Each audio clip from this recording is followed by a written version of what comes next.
We back, family. Shabbat shalom, Shabbat shalom. Y'all climb on in. We finna get everything started. We had some technical difficulties going on, but you know, our mechanic Maccabee came and rebooted the PA system. Serving Maccabee, man. Serving Maccabee. All right, so y'all climb on in. All right, so look, what we're gonna go over today is when in the company of sin. Oh yeah.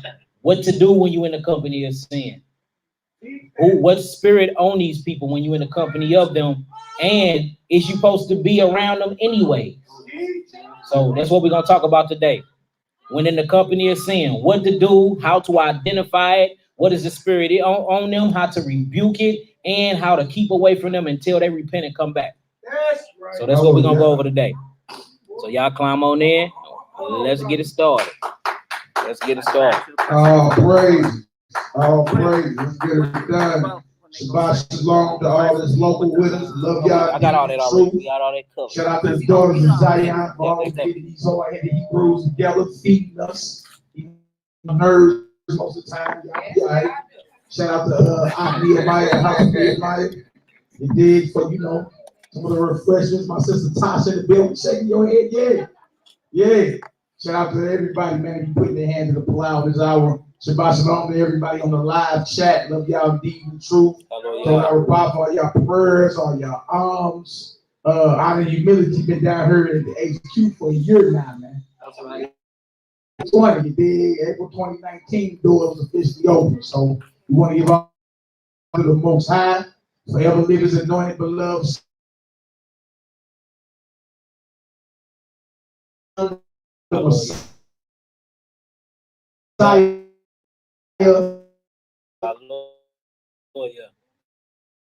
You know, still season. You know, y'all heard catching spirit. All right, so again, we going over when in the company of sin. Y'all know sin is the transgression of the law. So if you supposed to be a law keeper, why is your company sinful? Willfully practicing sin at that.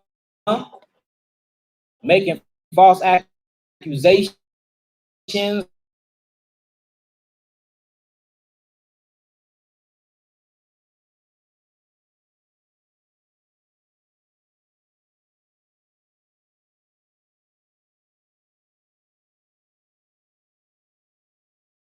Let's get it started, y'all. Let's go ahead and praise Almighty like we gonna command you to do.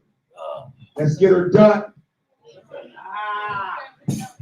Weaponized prayers. Yeah, real thing this. Tasha said she brought pillows in this video. Dang. We're about to get a whole bunch of pillows, man. Praise y'all, climb on in.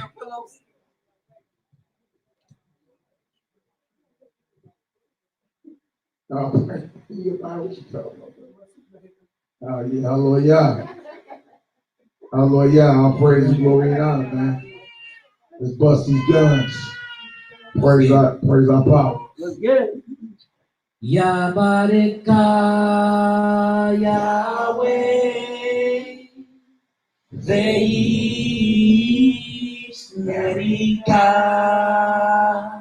Yahweh Pana Elika Vikuneka Yasa Yahweh Pana Elika Ve'asem Shalom Ve'asem Shalom Yapareka Yahweh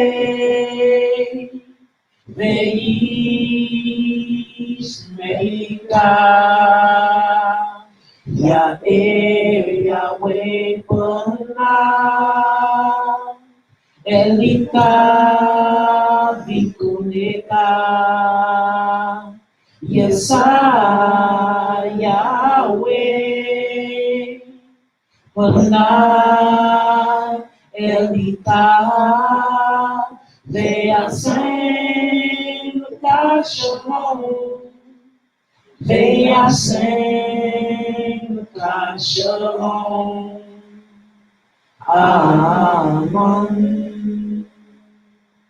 Hallelujah. Hallelujah. Hallelujah. Hallelujah. Hallelujah. Hallelujah. Amen. The Most High shall bless you. The Most High shall keep you. The Most High shall shine his face upon you. He will bless you. He will keep you. And he will give you peace. Amen. Hallelujah. Hallelujah. Heavenly Father, Yahweh El Elyon, we come to you in the name of Adon, the Master, Yahushua Mashiach. We take authority over Satan and all his evil spirits from our position at the right hand of Yahweh, seated above every name that is named, and the power and the authority of Adon, the Master, Yahushua Mashiach. Use us as your battle axe and weapons of war to come against an attack, to break the backs and bind the strong man powerless. Loose yourself over every heathen nation, that is oppressing your precious 12 tribes of Israel this very second. We cast them down and we cast them out to a herd of swine in the name and the authority of Adon Yahushua Mashiach. And by his mighty and precious blood we pray. We loosen all your ministering angels of warfare. Send forth your most militant and elite angelic warriors to break the backs and crack the skulls of every ruler of darkness, to break the backs and crack the skulls of every principality over all the worldwide organizations. We bind them powerless. Loose yourself, such as the 13 bloodlines of the Illuminati, the Rothschild bloodline, the Astor bloodline, the Bundy bloodline, the Collins bloodline, the DuPont bloodline, the Freeman bloodline, the Kennedy bloodline, the Lee bloodline, the Onassis bloodline, the Rockefeller bloodline, the Russell bloodline, the Van Dunn bloodline, and the Merovingian bloodline, the House of Saud over Saudi Arabia, their bloodline, the House of Windsor and the Queen of England, their bloodline, all the popes, Jared Kushner, Henry Kissinger, Robert Gallo, and Ayatollah Khomeini, their bloodline. We bind all of them powerless. Loose yourself. We bind the strong man over all Masonic orders in every religion, the Catholic Church and Vatican City, communist empires and godless governments, ISIS, Al-Qaeda, the Taliban, the CIA, MS-13, the Mafia, La Cosa Nostra, Hamas, Boko Haram, every street gang and drug cartel, the Illuminati, the Council of Foreign Relations and the Trilateral Commission, the World Council of Churches, all the Americas, all the common market nations, Canada and Mexico, every organization that has rituals that are contrary to the word of Yahweh, in the authority of Adon Yahushua Mashiach. We take authority over all foul and evil spirits, authorities, princes, kings, powers, world rulers, and the highest and mightiest servants of Satan. We bind them to be powerless. Loose yourself in the mighty name of Adon Yahushua Mashiach. Yahweh, in the authority of Adon Yahushua, we pronounce the judgments. We pronounce the judgments written in the scriptures upon the evil and greedy conspirators in and over these worldwide organizations. As it is written, Yah, we ask you to bring upon them the judgments found in Psalm 109, that chapter, Psalm 149, that chapter, and Revelation 18, that chapter. Yahweh El Elyon, the owner, the creator, the possessor of all there is, in the name of your only begotten Son, we bring before your throne all the sick in Israel, all who may be plagued in mind, body, or spirit. Your word says whatever we bind on earth is bound in heaven, and whatever we loose on earth is loosed in heaven. We claim authority. We claim authority in Yahushua Mashiach, who is seated at your right hand right now. Right now. Right now. We loosen all your ministering angels of help. Command them to rain down the healing that is complete, a healing that is understood right now. Right now. Right now. Use us as your battle axe and weapons of war to come against attack, to break the backs and bind the strong man powerless, to bind the strong man called the coronavirus and the fear of it. And the fear of it that's plaguing the minds of your people. We declare it powerless. Loose yourself. We cast it down and we cast it out to a herd of swine. Use us as your battle axe and weapons of war to come against an attack, to break the backs and bind up every sickness and every disease that's afflicting your people this very second. We declare it powerless. Loose yourself. Cast it down and we cast it out to a herd of swine. In the authority of our Don Yahushua Mashayah, and by his mighty and precious blood we pray. Yahweh Zebaoth, master of the heavenly armies. We loosen all your ministering angels of warfare. Command them to rain down and crack the skulls of the coronavirus. Command them to rain down and crack the skulls of every sickness that is plaguing your people this very second. Command them to establish a protective border around your saints. Command them to come against, confound, and put down every sickness and unclean spirit that is in opposition to the well-being of your people. Oh, command them to render a judgment in our favor right now. Right now. In the name of Yahushua Mashayah, and by his mighty and precious blood, we pray, Yahweh, your reign. We loosen your ministering angels of provision and blessings. Command them to shower us with the blessings of Abraham, your friend. Command the blessings of Deuteronomy 28 to chase us down and overtake us. Command Ruach HaKodesh to give us a continual overflow of your spirit. Command the fruits, command the gifts, and command the signs of Ruach HaKodesh to chase us down and overtake us. That wherever the sole of our feet tread, we may boldly declare, the kingdom of heaven is now. The reign of Yahweh is now. The kingdom of heaven is at hand. Accept our petition and accept our prayer. In the name of Yahushua HaMashiach, and through his mighty and precious blood, we pray. Hallelujah. Hallelujah. Hallelujah. Hallelujah. Hallelujah. Hallelujah. Hallelujah. Praise Almighty Yah. Ooh. Bless your guns. That's your gun. Yeah. All praise. Real thing this. All praise. Hallelujah. All praise. Hallelujah. All right, let's get this lesson started. All right, we're going to start this off in the book of Psalms. We're going to start this off in the book of Psalms, chapter 26, family. All right, this is called When in the Company of Sin. Let me share my screen real quick. Share it for y'all real quick. Bang. Share screen. All right. All right, we're going to start this off in the book of Psalms. The book of Psalms, chapter 26. We're going to start at verse 1. Book of Psalms, chapter 26, verse 1. Remember, when in the company of sin, what do we do in situations like this? Why are you in situations like this? Is what you really need to be asking yourself. How are you keep getting in situations like this? Is it you? Do you desire to be in that type of company? Do you desire to gossip?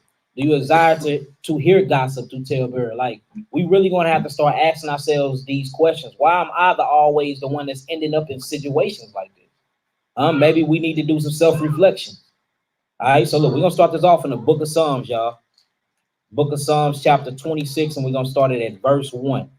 Let's get it. Type y'all nines in when y'all get there. When y'all get there, give me some amen. Elijah Yaki, you better stop that, little boy. All right, book of Psalms, chapter 26, verse 1. Psalms chapter 26, verse 1. Is all y'all there? Let us know. Yo. Hey, don't be up here being dead today. That's right. Straight up. I'm going to be alive for all of this. Saturday, let's get it. All right, let's get it. Let's get it. Psalms chapter 26, verse 1. We're going to read 1 through 6. Psalms 26, 1 through 6. Psalms chapter 26, verse 1. A psalm of David. Judge me, O Yahweh, for I have walked in my integrity. I have trusted also in the Most High. Therefore, I shall not slide. Come on. Examine me, O Yahweh, and prove me. Try my reins and my heart. So the first thing we need to be doing is asking Yahweh to examine us, because a lot of us be off and don't know we off. And the only way you can tell that you off if you examine yourself according to the scripture. A lot of us don't do that. A lot of us don't do that. Why don't we do that no more? We base ourselves off our feelings and our emotions, but we never base our situation and what we went through the scriptures to actually see if you was wrong or right in the first place. And that's where a lot of us have mistakes and mess up at. So that's what we're going to do today. Today, we're going to truly examine ourselves in situations that happen around us. And then we got to ask ourselves, are we the cause of these many situations? And why do these situations keep happening to me? That's what we got to do today. All right, come on. For thy loving kindness is before mine eyes, and I have walked in thy truth. I have not sat with vain persons. Okay, now we getting somewhere. So he said, try the reins of my heart. Forgive me for all my sins. One thing I have not done was set with empty-minded people. That's right. So this shows you what you ain't supposed to be doing before you even come beseech the throne of Yahweh. Make sure you're not sitting with empty-minded people. Make sure you're not sitting around people that's gossipers, people that's talebearers, people that's breaking the commandments of Yahweh, people that are false accusers, people that are greedy, glutton, drunkards. You ain't even supposed to be partaking with them. So notice he said, I have not sat with vain persons. Come on. I have not sat with vain persons. Neither will I go in with disassemblers. And I'm not going in with disassemblers. Do you know what a disassembler is? That's somebody that breaks up the assembly. You see that? So let's read that slow one more time. Read that slow one more time and read it loud, brother. Psalms chapter 26. Now notice all the things he have said before he got to this point. He's saying, look, I'm praying to you for you to actually look at me and make me examine my heart and try the reins of my heart. But before you even do that, I'm just letting you know right off back, I haven't done this. Who can say that right now?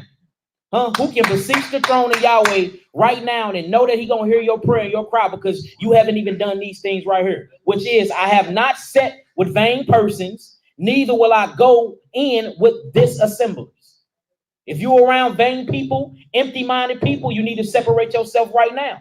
If you're around people that's sowing discord and trying to disassemble Yahweh's assembly, notice they're not trying to disassemble friendships. They're not trying to disassemble groups, gangs. They're not trying to disassemble people that hang with each other. They are trying to disassemble the assembly, the general assembly, which is Yahweh's church.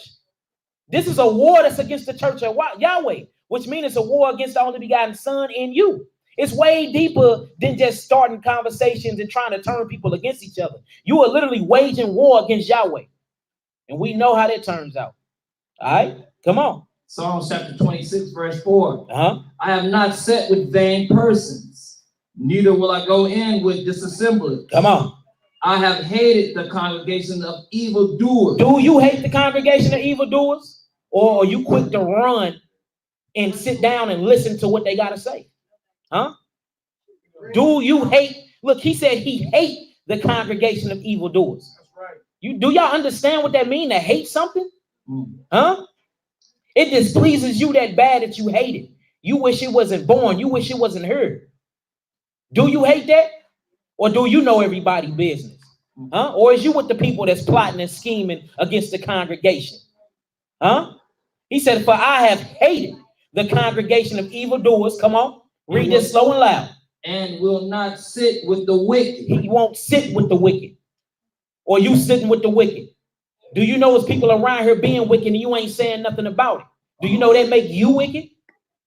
That's right. You repeating wicked matters and you ain't even came to that person first. Do you know that make you wicked? Like, what are we doing here? How do we expect to get the kingdom of Yahweh, but we are constantly doing stuff like this? Constantly backbiting, tale-bearing, gossiping, speaking about the old man. The man is supposed to be done away with. You're supposed to be a new creature in the Mashiach Yahushua. I ain't been seeing nothing new. And if I can see this with my naked eyes, imagine what the all-seeing eye, which is Yahweh Yireh, see. Didn't we just go over that last week that he see all things? You can't hide no secret sins or none of that. So what are we doing?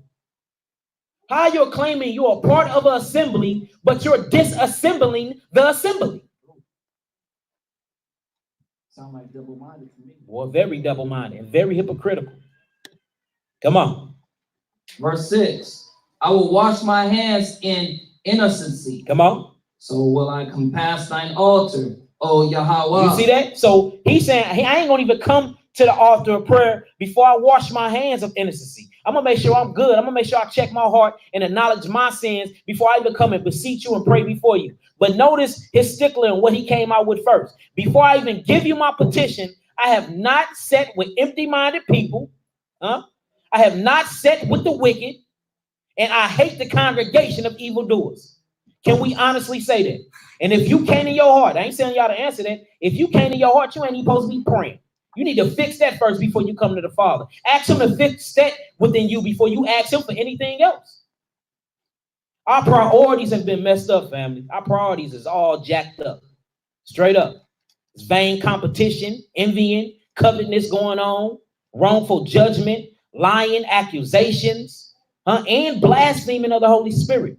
Whenever you put your mouth on somebody that is summoning the spirit of Yahweh El Elyon, you are blaspheming him when you have seen the works. And most of these people that are talking against the other people or people that came and had hands laying on them and had spirits cast out of them. And then you will call these same people wicked? You're not talking to me at this point. You're talking about the Holy Spirit. We must watch our mouths and who we putting our mouths on. Straight up. And you don't choose who Yahweh deal with. And we're going to read a story like that. You can't choose the job and position that Yahweh give one another. We can't. He put you in a position for a reason. Stay there and work that to the best of your ability. Straight up. All right, we're going to stop there right there. So look, I want to get straight to it though. I want to go straight into a story, y'all. And this story shows you exactly what happens when you actually sit amongst evildoers, when you start congregating with evildoers, when you set up wicked counsel against people, when you sit around and you let somebody spread rumors, false accusations, even if they true. Look, I don't think y'all hear me. Even if somebody telling you something that's true, did you go to him first? Did you go to her first? And if it's a no, then why the hell are you coming to me? Huh? So let's read this story. Look, let's slow down and read this. We read this story so much, but we never have slowed down and look at the psychological process that's going on here. This happened every day amongst Israel, and a lot of Israelites are going to the lake of fire because they would not check this spirit. So let's go to the book of Numbers. The book of Numbers, chapter 16. If you come around a certain group, you talk about somebody else, he got everybody on speed dial. Here's three-way. You right on in. Hold that thought. Nehemiah. I'm about to call him up right now. I'll call his name out. Nehemiah. You know who else? Uriel. Ain't no talking about nobody around them two brothers. Yeah, most definitely Maccabee. But we speaking to y'all two in general right now. Nehemiah, Uriel. Huh? Let you mention another brother or sister name. No, I don't want to hear that. Did you go to them first? Hold on. Hold that thought. You be like, who the hell you call? I'm calling who you just talking about. Nehemiah do you like that quick. But look, that keep a lot of sin down.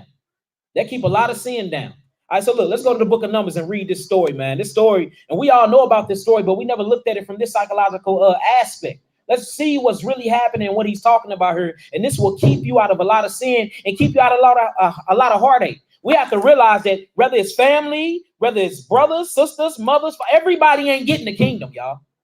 Straight up. The Most High said that clearly. He's going to divide households. Sister against mother, father against son. I mean, we act like we haven't read these scriptures. Sometimes it's best to just let people and things go. Just because they come from the same womb as you, do not make them spiritual family. Period. No matter the history you done had with somebody, how long you done known them or not. If they is in opposition of your God, Yahweh Yireh, then why are you even, it shouldn't be no love lost. You know what I'm saying? I'm going to pray for you, but I can't be around you because you're going to bring down the whole congregation. Straight up. We have to get that in our minds. Who is my mother? Who is my brother? Those that do what?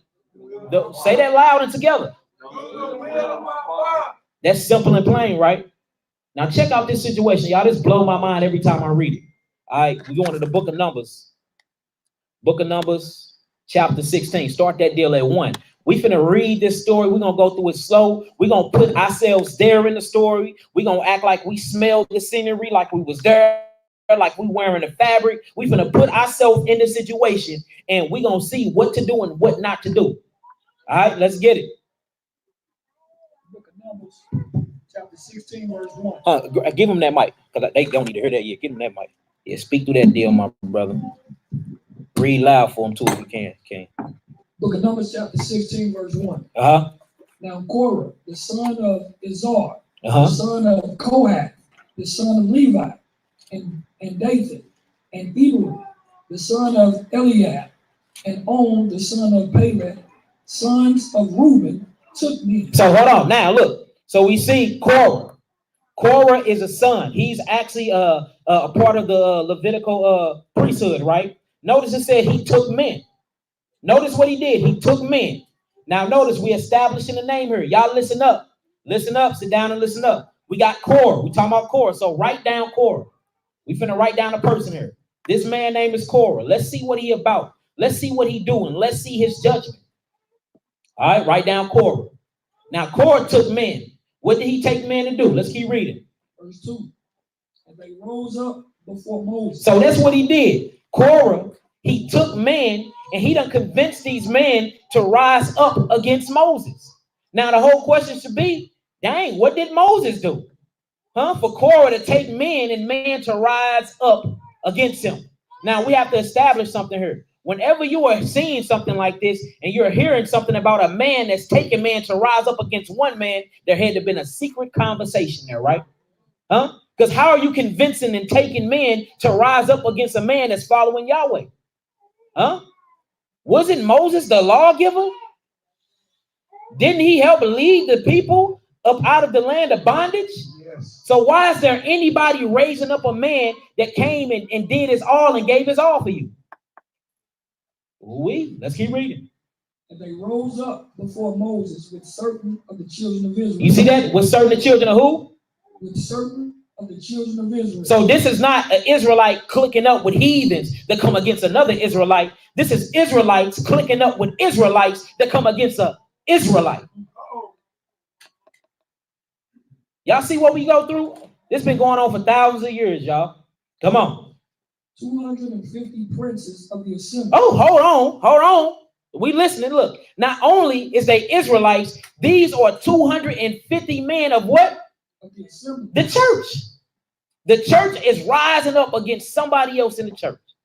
And the person that they rising up against did everything and gave all his blood, sweat, and tears for the church. And it's 250 of them. Boy, you got to be a backbiting, tail-bearing Negro to convince 250 people that's a part of the assembly to go on your rebellious cause. Exactly. Let's keep going. Famous in the congregation. See that? They said that was what? Famous in the congregation. So not only was it 250, these people are actually famous men. They had high titles. People knew of them. Come on. Men of renown. Men of who? Men of renown. Men of renown. Let's keep going. And they gathered themselves together against Moses. You see that? What did they do? They gathered themselves together against Moses. This is what you got to watch out for. People that gather themselves together have secret meetings, backdoor meetings. You got to watch that. Because whenever somebody gather themselves together and you ain't welcome to that meeting, they probably talking about you. You see that? Come on. Hey, bro, hey, look, that's so frightening acting. Look, we just had that situation a while ago, right? I'm thinking, what happened to me? I was told that I almost got voted out. Never got brought to council. Never was told nothing I did. You know what I'm talking about? Told me that we had a meeting with 5 others and we're about to vote you out of here. That is totally against scripture. Right. That's totally against scripture. Totally. I'm talking about, bro, when I witnessed myself. Yeah, let's get it. Look, the story finna get look, and once y'all see the story take a turn, it's gonna blow y'all mind. And look, we go through this every day. A lot of us are going through this right now. But why don't we never do practical application of Torah and just go back to the scripture, find our situation, and see how Yahweh dealt with it? It's what we need to start doing. Come on with it. They gathered themselves together against Moses and against Aaron. So look, so who did they gather themselves against? They gathered themselves against the ones that Yahweh had put in high places, which is Moses, Moshe, and Aharon. Eli. Boy, you better be quiet. Come on. And said unto them, ye take too much upon you. You see that? You take too much upon you. This is what they saying to Moses and Aaron. You taking too much upon you. Why you trying to take all the positions in the church? What you think you got? Why you putting yourself above us? Now, remind you, if we go back in scripture, Korah is an actual dude, a priest that Aaron and Moshe blessed. They had to cover him before he got his high position. He's a part of a certain clan inside the Levitical priesthood where they handle nothing but the high artificial artifacts of the Most High. Can't nobody else even touch the holy thing, but Korah and his people, his line can. But before they did that, Aaron straight had to bless them. So they rising themselves up against the ones that done blessed them, put their hands on them and covered them. Boy, talking about ungrateful. And notice it always be those people that you was there for. The people you pray and mention by name every single night. The people you done cast devils out of. The people you gave food when they didn't have nothing. The people you done lent to gave. The people you look out for be the ones that be behind your back forming secret councils against you. This is scripture here. Y'all think I'm lying? Let's go look. Let's stop this right here. Let's go to Numbers chapter 26. Because he blessed them. Numbers 26, 58 and 59. Numbers 26, 58 and 59. Matter of fact, not Numbers 26, 58 and 29. Numbers 4 and 15. Numbers 4 and 15. And we're going to come right back here, y'all. Hold y'all spots. Numbers 4 and 15. Watch how deep this gets, y'all. This get deep, man. This get deep, man.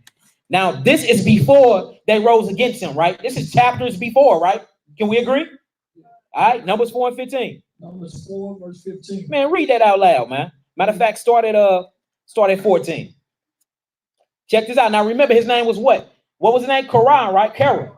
All right, now let's read this. Verse 14. And they shall put upon it all the vessels thereof, wherewith they ministered about it. Even the censers, the flesh hooks, and the shovels, and the basins, all the vessels of the altar. And they shall spread upon it a covering of badgers, of badger skin. Come on. And put to the staves of it. Now read this out loud. Now check this out. Now this is the same person that actually rose up against Aaron and Moshe. Look what Aaron and Moshe have done for him. Come on. And when Aaron and his sons have made an end of covering the sanctuary, and all the vessels. Take them to the back. Take them to the back. Hold on.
There'll be a lot of people smiling in your face, but behind your back, they straight up backstabbers like the song, for real. And we supposed to have a discerning spirit and see that through their ways. All right. If somebody keeps showing you something time and time again, quit trying to masquerade it up and say it's something else. No, they going off. Somebody keeps showing you that they talking about you behind their back. Somebody that never give to you, but you always giving to them. Somebody that's very unappreciative that everything you do for them. Somebody that's always bringing up your past. That is not your friend. That is your enemy. All the signs are there. But we be like, no, see, we got history together. No, we from the same bloodline. Well, Korah was from the same bloodline as Moses and Aaron. Straight up. Let's go back to the book of Numbers. Book of Numbers, chapter 16. Now we can actually look. So he done did something for Aaron. I mean, Aaron and Moses done did something for him. And not only that, y'all, they were part of the same family. The same family. Matter of fact, my bad. Let's get that too. Numbers 26. Numbers 26. This show you how close it be. It be the ones that you are around every single day. Numbers 26. Numbers 26, verse 58 and 59. Numbers 26, verse 58 and 59. And then we'll get back to the story. I just want to paint the picture for y'all. Numbers 26, 58 and 58 and 59. Numbers 26, verse 58. Write this down. Look, so not only did Aaron and Moshe them blessed him, right? That's the first thing. They are part of the same bloodline. This is straight family. Let's read it. These are the families of the Levites. These are the families of who? The Levites. Come on. The family of the Libnites, the family of the Ambronites, the family of the Mashlites, the family of the Mushites, the family. So look, so Moshe and Aaron were the family of who? The Levites, right? Come on. The family of the Korathites. Hey, so was it Korah? What was his father's name? Kohath. This the Kohath sites right here. So you see that they were straight first cousins. Come on. And Kohath begot Amram. So these bloodlines, this is straight family. Family. And they rose up again after he had blessed them. Now let's see the reason why. And then you're going to see all the signs of the wicked and how the wicked take counsel against you and how they use things against you to actually stake and claim their cause. Now let's get back to number 16. It's going to get deep now. Yeah. Number 16. Can y'all see the story in y'all heads yet, or do we need to go in more detail? All right, let's get it. So what we leave off at, brother? Verse 3. All right, start it at 1 again. Forget it. Let's start it at 1. We're going to read straight through now. 16, verse 1. Now Korah, the son of Ishal, right, the son of Kohath, the son of Levi, and Dathan, and Abiram, the son of Eliab, and On, the son of Peleth, sons of Reuben, took men. So he took men. Come on. And they rose up before Moses. You see that? So Korah took men, 250 of them, and they rose up before Moses. Come on. With certain children of Israel, 250 princes of the assembly, famous in the congregation, men of renown. Come on. And they gathered themselves together against Moses and against Aaron. Come on. And said unto them, ye take too much upon you, seeing all the congregation are holy. Now look, now peep the position he came in. Korah is so hateful, but he's so sneaky with it. He's speaking in front of all these men. He go to Moshe. He said, you take too much upon yourself. You're being too prideful. He said, the whole congregation is holy. Huh? Who said that they wasn't holy? How are you trying to tell me that the whole congregation is holy? I know they is. The Most High put us all in a position, but he wanted to build the ones up around him to show his position of leadership and be like, look, everybody over here, we all can have a position. Why are you trying to take everything for yourself? But was Moses doing what he wanted to do, or was he taking direct orders from Yahweh? All right, then. So how can you question that? Huh? And you realize they finna call him wicked for this? Same situation we go through every day, all day. You get called wicked for doing what Yahweh Yireh tell you to do. Ain't that crazy? Come on. Every one of them. And the Most High is among them. You see that? Not only is they holy, but the Most High is among them. So why are you taking all these positions for yourself, Moses? Huh? Come on. Wherefore, then lift ye up yourselves above the congregation of the Most High. You see that? Oh, you think you better than Yahweh? You trying to run the church? You see what they doing? Now, this is coming from somebody that was just blessed in chapter 4 about him. Come on. Verse 4. And when Moses heard it, he fell upon his face. Now, what's the first thing that happened when Moshe heard what they was doing? Heard about them seeking secret counsel against him. He prayed. Or you doing that? The moment that you hear about somebody talking about you, the moment that you hear about somebody saying that you are unholy when you know you holy, somebody that's lying and straight accusing you of witchcraft, of adultery, of any lustful spirit, anything that you know that you don't have nothing to do with, or do you immediately call them and cuss them out? Do you immediately hate them back, or do you get on your face like Moshe do and you pray? And what do you pray? You pray, you bang on the spirit that's on them. That's what you do. Before you pick up the phone and you call anybody, you do that first. And then the first person you should call is not me, not nobody else, should be who? Them. All right, so look, it says, and when Moshe heard it, he fell on his face. Come on. Go ahead, brother. Isaiah chapter 5, real quick. Verse 21. No, verse 20. Woe unto them that call evil good, and good evil, that put darkness for light and light for darkness, that put bitter for sweet and sweet for bitter. Ooh. Woe unto them that are wise in their own eyes, ooh, and prudent in their own sight. Woe unto them that are mighty to drink wine, and men of strength to mingle strong drink. Ooh. And number 23, which justify the wicked for reward. To do what? Which justify the wicked for reward. And that's what we finna see going on right now. And we see this going around in Israel right now. Secret, wicked counsel being waged against somebody else that haven't done anything, and false accusations, and then a splitting of assembly where people are gathering amongst themselves, basically doing their own things. But we finna show y'all the deal breaker, how to remedy this out. If you truly believe in Yahweh, Yahweh finna give you the answer exactly what to do. And that's what we finna do today. We're gonna put this challenge out here. We see Moshe challenge Israel. You okay, so you saying that you got it all figured out, we wicked. Well, let's see who the most high with then. It's time to start doing that. Because I got a question. Have Satan ever cast out Satan, y'all? Have he? Why would Satan bring down his own kingdom? So why would brothers that's casting demons out be into witchcraft and warlockism? Makes no sense, right? So it's time to start putting out challenges there for anybody that's talking about any assembly that the spirit is dealing with. It's time to do that. Come, let's summon everybody all before Israel, and we're gonna see who can invoke the spirit. We're gonna see who's gonna cast the devil out. And whoever loses, it have to be some type of judgment. Then we're gonna see all that bickering and people talking ain't gonna be saying nothing at all. Straight up. It's time to start drawing a line between the people who Most High truly is dealing with and not. And we can say we can do that because this is what's going to happen right here in Torah. Didn't Paul talk about that too? I'm bringing the power. What you coming with? So this is the same way we need to boldly proclaim when we hear accusations like that. All right, tell them, come on up here. Let's bring all Israel up here and let's see who's going to summon the spirit. If I'm truly a sinner, then I might die doing what I'm trying to do. You know what I'm saying? Why are we not putting that challenge out there? So anytime y'all hear anything about this assembly, whether it's from Maccabee on down, call the challenge out for us. We will gladly accept it. And let's see who the Most High truly dealing with.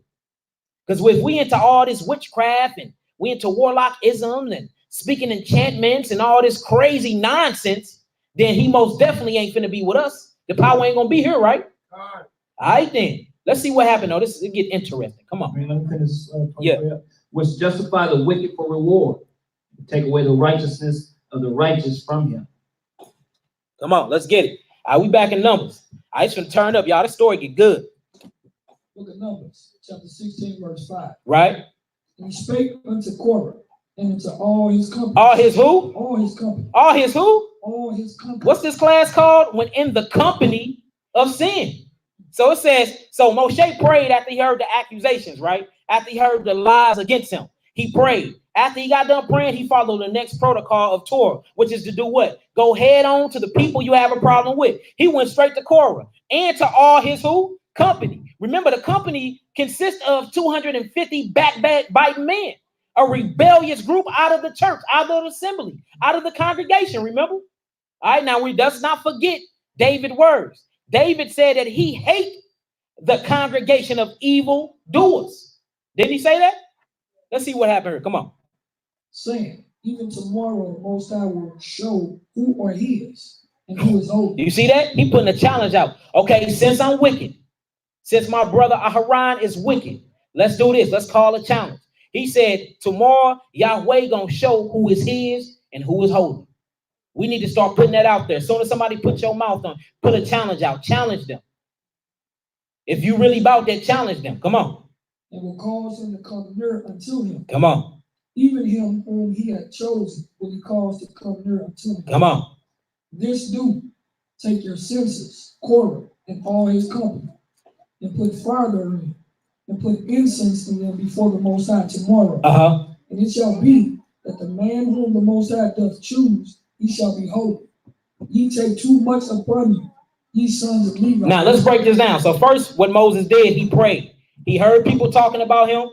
He prayed. Second thing he did, he went and spoke to his accusers. Or y'all doing that?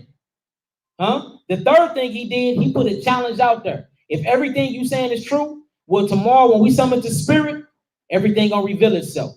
All right. Now what he did was he said, and put fire. Hold on. Go ahead and read about the sisters again. Verse 7.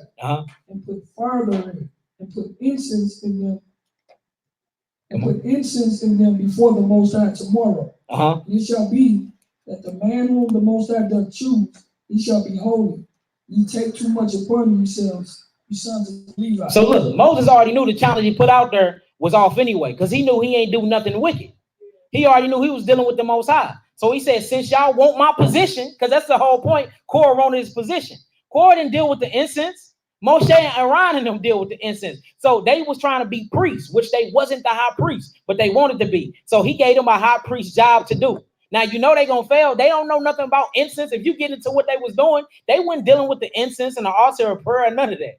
So they're going to fail anyway. But let me show you how bold they is and how much they hated Aaron. They're going to accept the challenge anyway. Come on. Verse 8. And Moses said to Korah, hear, I pray you, ye sons of Levi. Seemeth it but a small thing unto you, that the Most High of Israel has separated you from the congregation of Israel to bring you near to himself, to do the service of the tabernacle of the Most High. You see that? So he like, look, it ain't enough that Yahweh done separated you and gave you your own job. You don't have no type of gratification at all. You see that? You are very, very disappointing to Yahweh. He done had his own position. He done called you out. He done put you in the tabernacle, gave you a high position. Remember, it said that they was famous amongst Israel, but a Negro wanted more. Just like they always do, huh? Come on. And to stand before the congregation to minister unto them. Come on. Verse 10. And he had brought thee near to him, and all thy brethren, the sons of Levi, with thee. And seek thee the priesthood also. You see that? He said, I done gave you everything. The Most High done worked through me. We done put you in positions. I done looked out for you. The Most High done put you to himself, gave you on part of the temple. It says, and ye seek the priesthood also? He like, dang, Negro, how much you want? You see that? And this lets you know that pride and a greedy heart is what starts all this stuff. A prideful person is coveting, a jealous person, a person that want what you got. Most of the time that it's a wicked counsel formed against you, they are being very covetousness of you. They jealous of you and they want your position, whether it's man, woman, or whoever. If they are getting together and talking about you, it's something about you that they don't have that they want and need. And usually it's your position that Yahweh gave you. Usually, whether it's a man, say you a teacher, he might want to teach and he suck at it. If it's a woman and you a prophet, you calling things down, you summoning the spirit, she might want that and she ain't got it. So what they gonna do, they gonna call council and they gonna bring in 250 people to form a council against you, to try to persuade them and have them looking at you totally different. That's what they do. That's what they do. We see it going on in Israel right now. Come on. Verse 11. For which cause both thou and all thy company. Hold on. It says, for which cause both thou and who? And all thy company. All thou who? All thy company. We have to watch the company we keep, family. You see that? Because you see the judgment coming down. It ain't just to Korah, right? It's to Korah who? And all his company, which is the people that gathered with him to rebel against the people Yahweh have set up. Come on. For which cause both thou and all that company are gathered together against the Most High. So hold on. Did he say they gathered together against him? He said they gathered together against who? The Most High. And why is that? Because the Most High is who put Moses in his position. Moses didn't place himself in their position. So when anybody gather around and talk about him, who they talking about? The Most High. We got to watch who we war against. We got to watch who we putting our mouths on. We got to watch who we lying on. You shouldn't be lying in the first place. That's breaking a commandment. You shouldn't be coveting in the first place. That's breaking a commandment. At these points, that's hatred. You're a murderer at this point. You don't got to come stab me in my back to murder me. If you hate your brother, you are a murderer. According to 1 John chapter 3. Y'all see that? So now they're breaking so many commandments. A judgment must come forth. A judgment must go forth. Whether he's the leader or not, anybody that follow his lead is going to get punished like the leader. So we got to make sure that we're not being gullible and do not give excuses for wicked people, no matter how much you love them. They know better. If they can come in and sit down and open up their Bibles and get a clear understanding and comment after class, they knew better. Straight up. We got that bad too. We got that very bad, having sympathy for somebody that's willfully sinning. We can't do that. We can't do that because now you're watering down wickedness. You think Yahweh gonna water down his judgment for the wicked? All right, then stay out his way. Let Yahweh do his job. Come on. Only turn a blind eye to wickedness because a person might be doing, doing something for them. Yeah. Whether it's money or whatever it might have, saying we turn a blind eye to it because, that person is like helping you out. Yeah. Come on, let's keep going. Now check this out. It's going to get deeper. So not only is Korah and 250 men done raised up against Moses, right? They had a secret council and done rebelled against him when Moses had done nothing to them. They done got this back to other elders and they getting other people involved with it. Now, if they getting other people involved with it that knew Moshe way before they did, that means the other people that get involved with it been looking and waiting for the other person to fail anyway. So whenever y'all see a lot of people believing what one person saying, Negro, you been thought that about me. That's why you were so easily convinced that was true about me. Y'all get that? Y'all was waiting on an opportunity to persecute me. You just sitting around waiting on me to fail or waiting to hear about me failing. So like we be acting surprised when these type of things happen. a person will sit up in your face and amen and clap their hands all day, but in their head, they will be killing you. Straight up.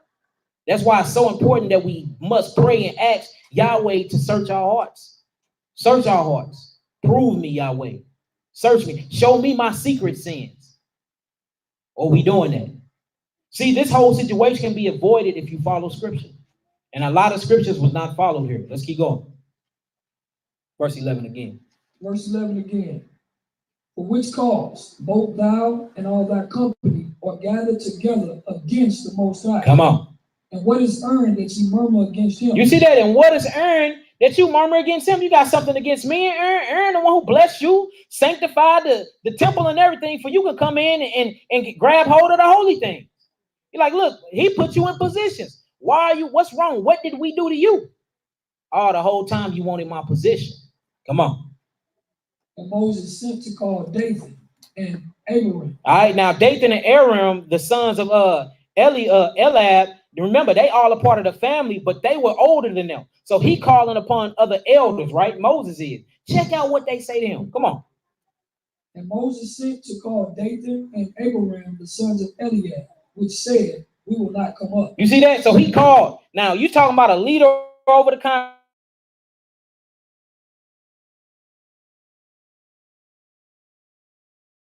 Come up, we ain't coming. So in what is ain't nobody messing with me? The whole 250 people of the congregation have turned their back on me. Now I go reach and call for the elders, and they saying they ain't coming up. In his head, he probably like, what is going on? Come on, let's keep reading. Hey, look, Dathan, if y'all ever grew up watching the old Ten Commandments movie, the old one back in the day with Moses, Charlton Heston. Yeah. Pharaoh was Yul Brenner. Yeah, Yul. Dathan was Edward G. Robinson. Now look in the scene, dude asked Dathan, he said, you sell your own mother out. won't you? He said, shit, if it please Pharaoh, I would. See that? This is an Israelite. He from the tribe of Reuben. Yeah.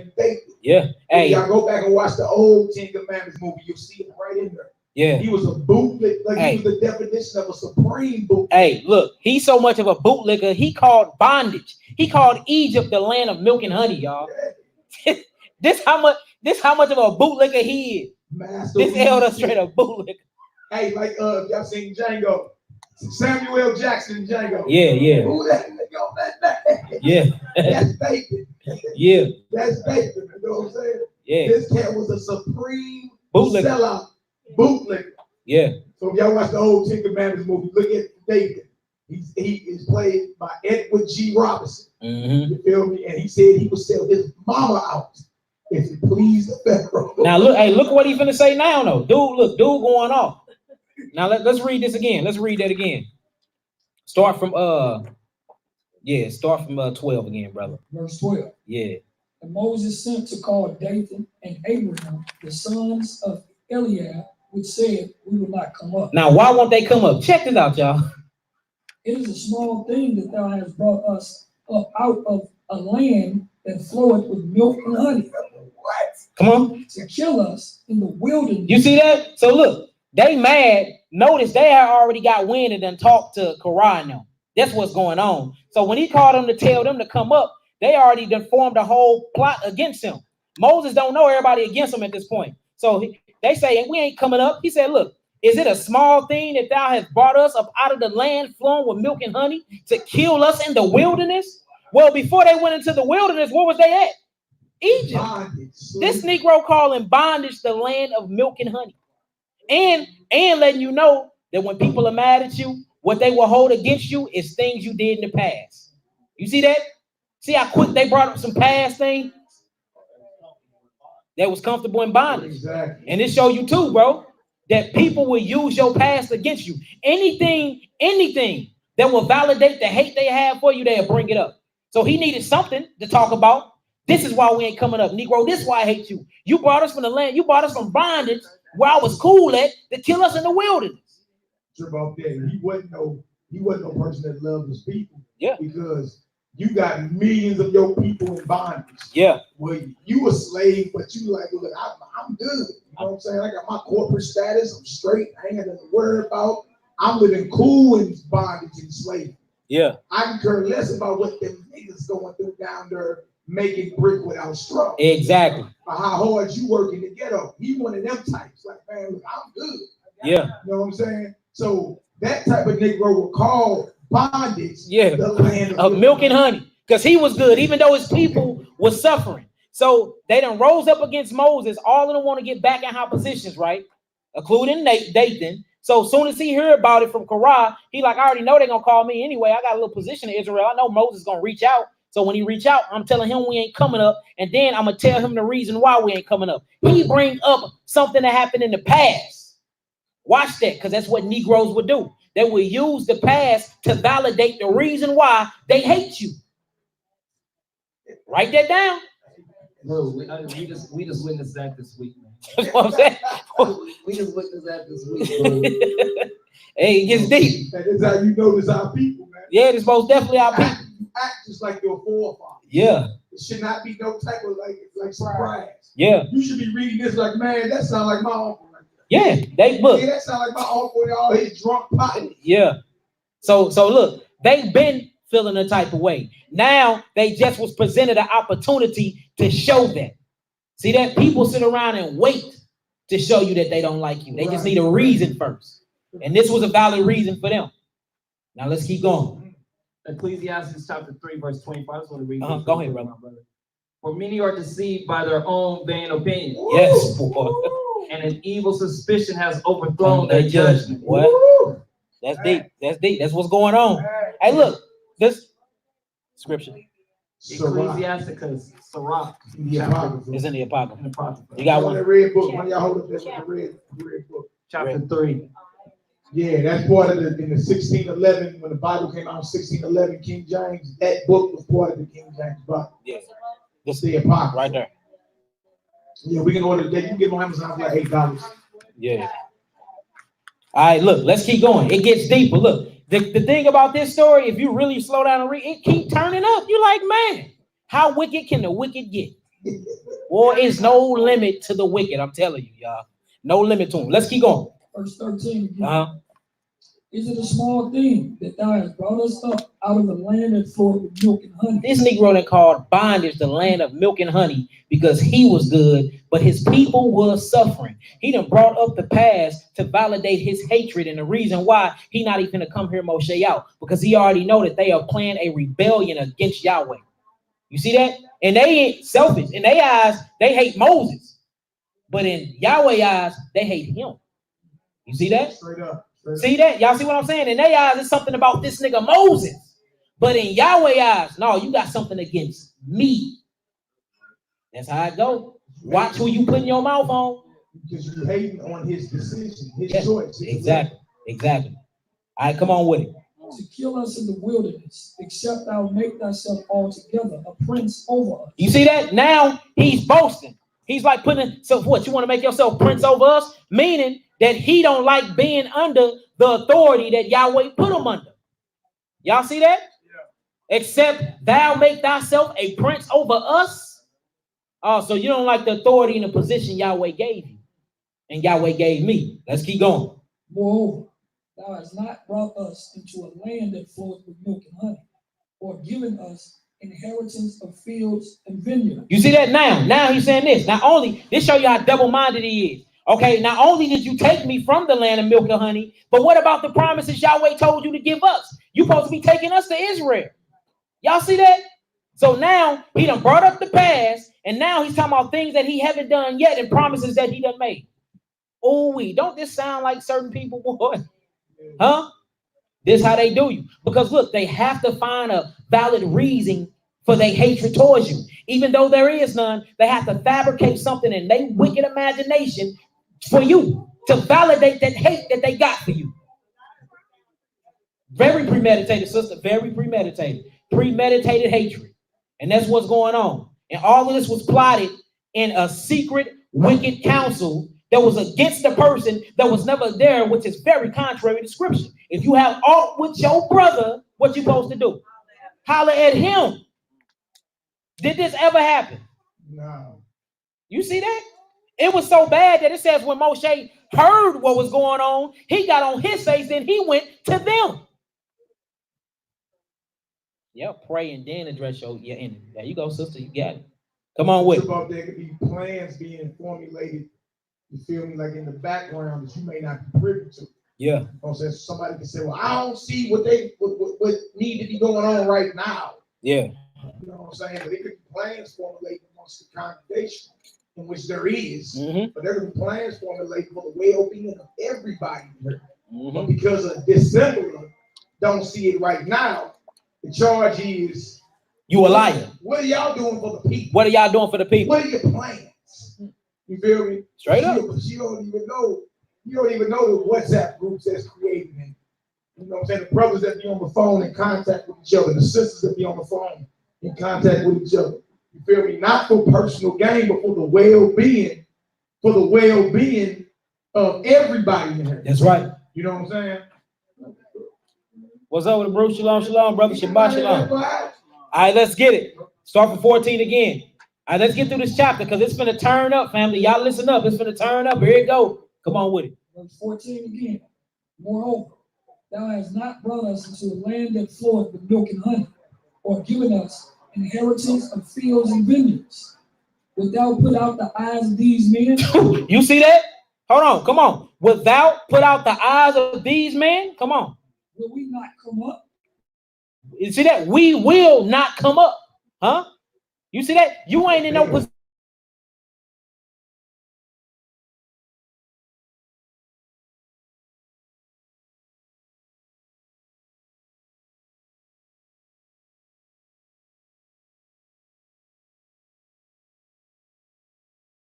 You said, not only did you bring us from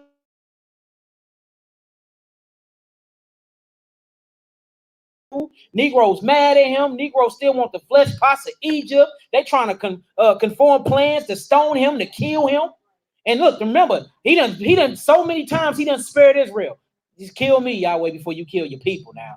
You know what I'm saying? Don't do it to your whole people. There ain't gonna be no nation left. Like, I will make a rock praise me before you Negroes disrespect me again. Y'all see all the stuff Moses did for these same people, and now he pissed. It says he was very wroth. That means very angry, because he's sitting back like, dang, niggas straight plotting against me, and I done did everything for these Negroes. That's deep. That's deep. Hey, exactly. Glowing Yeah, came out glowing, got the veil on. Y'all look, Moses ain't leading a group of Israelites numbered in this room right here. Yeah. He leading upwards to 6 million. Yes. Israelites through the wilderness. Ooh. Through the power of the Most High, just, you know what I'm saying, got them out of bondage and everything. And they seen all this. You understand why you're smoking hot? It makes sense. You know what I'm saying? And this how you know, y'all, this ain't no band of no Caucasians. Yeah. Wandering around the wheel. These are your people. Just read it. Yeah, just read it. Like, I know people that act like this now. Yeah, that's deep.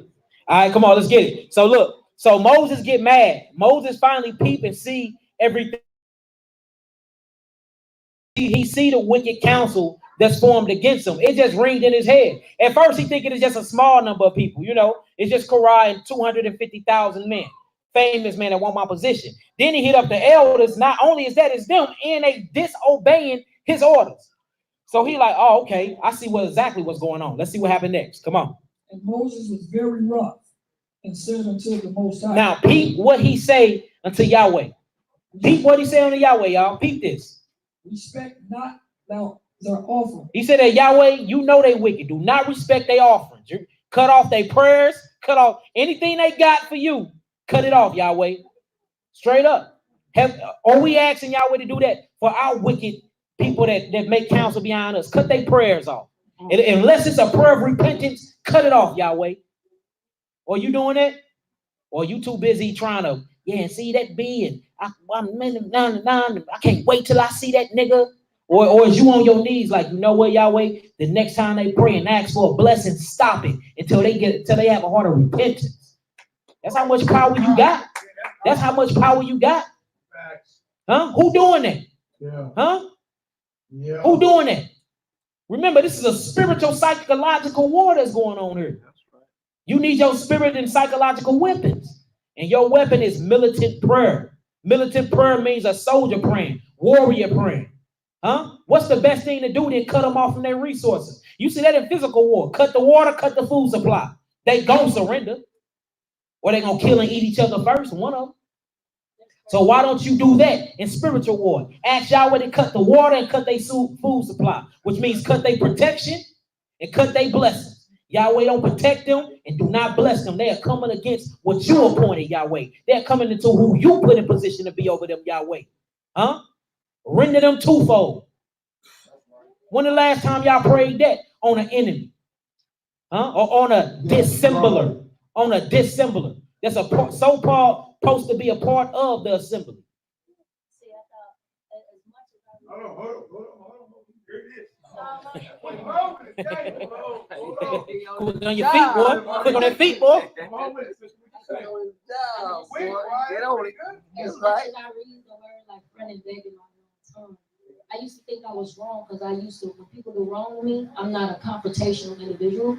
So I used to just say, God, don't hurt their purpose. Yeah, no, I something did wrong. not know that was the word, though. As long as I read this front and back, I totally miss it. Yeah, no, most definitely. You look, how powerful we straight have the ability to stop prayers, and then husbands and fathers have the ability to straight throw out prayers from their wives and daughters. Like if when the Most High gives you all power and authority through a Mashiach Yahushua, who they call Jesus Christ, he meant that. You can step. It's so many prayers of David. Don't hear them, Yahweh. Matter of fact, kill them, Yahweh. Not only kill them, strike them and they testicles. Kill their bloodline. And make sure they're not able to reproduce, Yahweh. But I hate them with a perfect hatred. You see? but that's what's supposed to be prayed upon that spirit that's on them. Straight up. Pray against that spirit. Pray against that spirit. All right, come on home. Who you got? Okay, I never knew that. So it was my first time. But when I have somebody going against me, Mm-hmm. I would get down on my knees and pray. And I would always say, "God, please let thy enemy be my footstool. Straight up. Keep me meek and patient and kind and humble. You told me to stand still and you would fight my battle." Right. So I would always use that. But so sister, ain't we saying the same thing? Stop their blessings, stop hearing their prayers until they repent. Or hold on, or you can say, make my enemies my footstool, meaning they're gonna be under you. Same exact same thing. Yeah, under your feet. Yeah, see that? So all praise. Tomato, but yeah, most definitely. Now that's weaponized prayer. Crack the skulls of the coronavirus. Yeah, hey, straight up. Yeah, it's time to start really weaponizing them prayers, y'all. Yeah, I think Giddy got some. All right, y'all. All right, let's get it. All right, so look, we're gonna read 15 again and keep it going. What Fat by doing? He sleep. Let's keep it going. Verse 15 again. Uh-huh. And Moses was very wroth. So Moses was angry once he sat back and peeped what really was going on. He like, dang, the whole congregation is turning against me. Come on. And said unto Yahweh, respect not thou their offerings. Don't respect their offerings. Now, do y'all know back in the day, the offerings was sin offerings, right?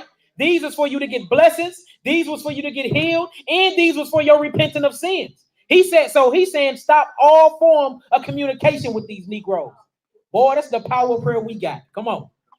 I have not taken one ass. Now, this is why he can pray this prayer. Because he haven't done nothing from them. He haven't taken their ass, none of their flocks. He haven't stolen from them. Come on. Neither have I hurt one of them. I haven't hurt one of them. I ain't done nothing to them. But they are having a wicked counsel and plotting against me. And plotting to take the position that you put me in.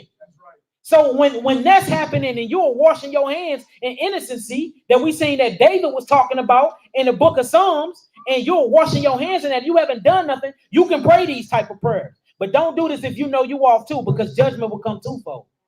And you don't want to get hit. That's like putting a bullet in the gun backwards and firing the chamber. Yeah, you blow your hand, blow your whole face off. All right. Now check this out. It gets deeper. Come on. Verse 16. And Moses said unto Korah, be thou and all thy company. Ooh, hold on. Now Moses went back to the problem again. Remember, he tried to talk to Dathan and them.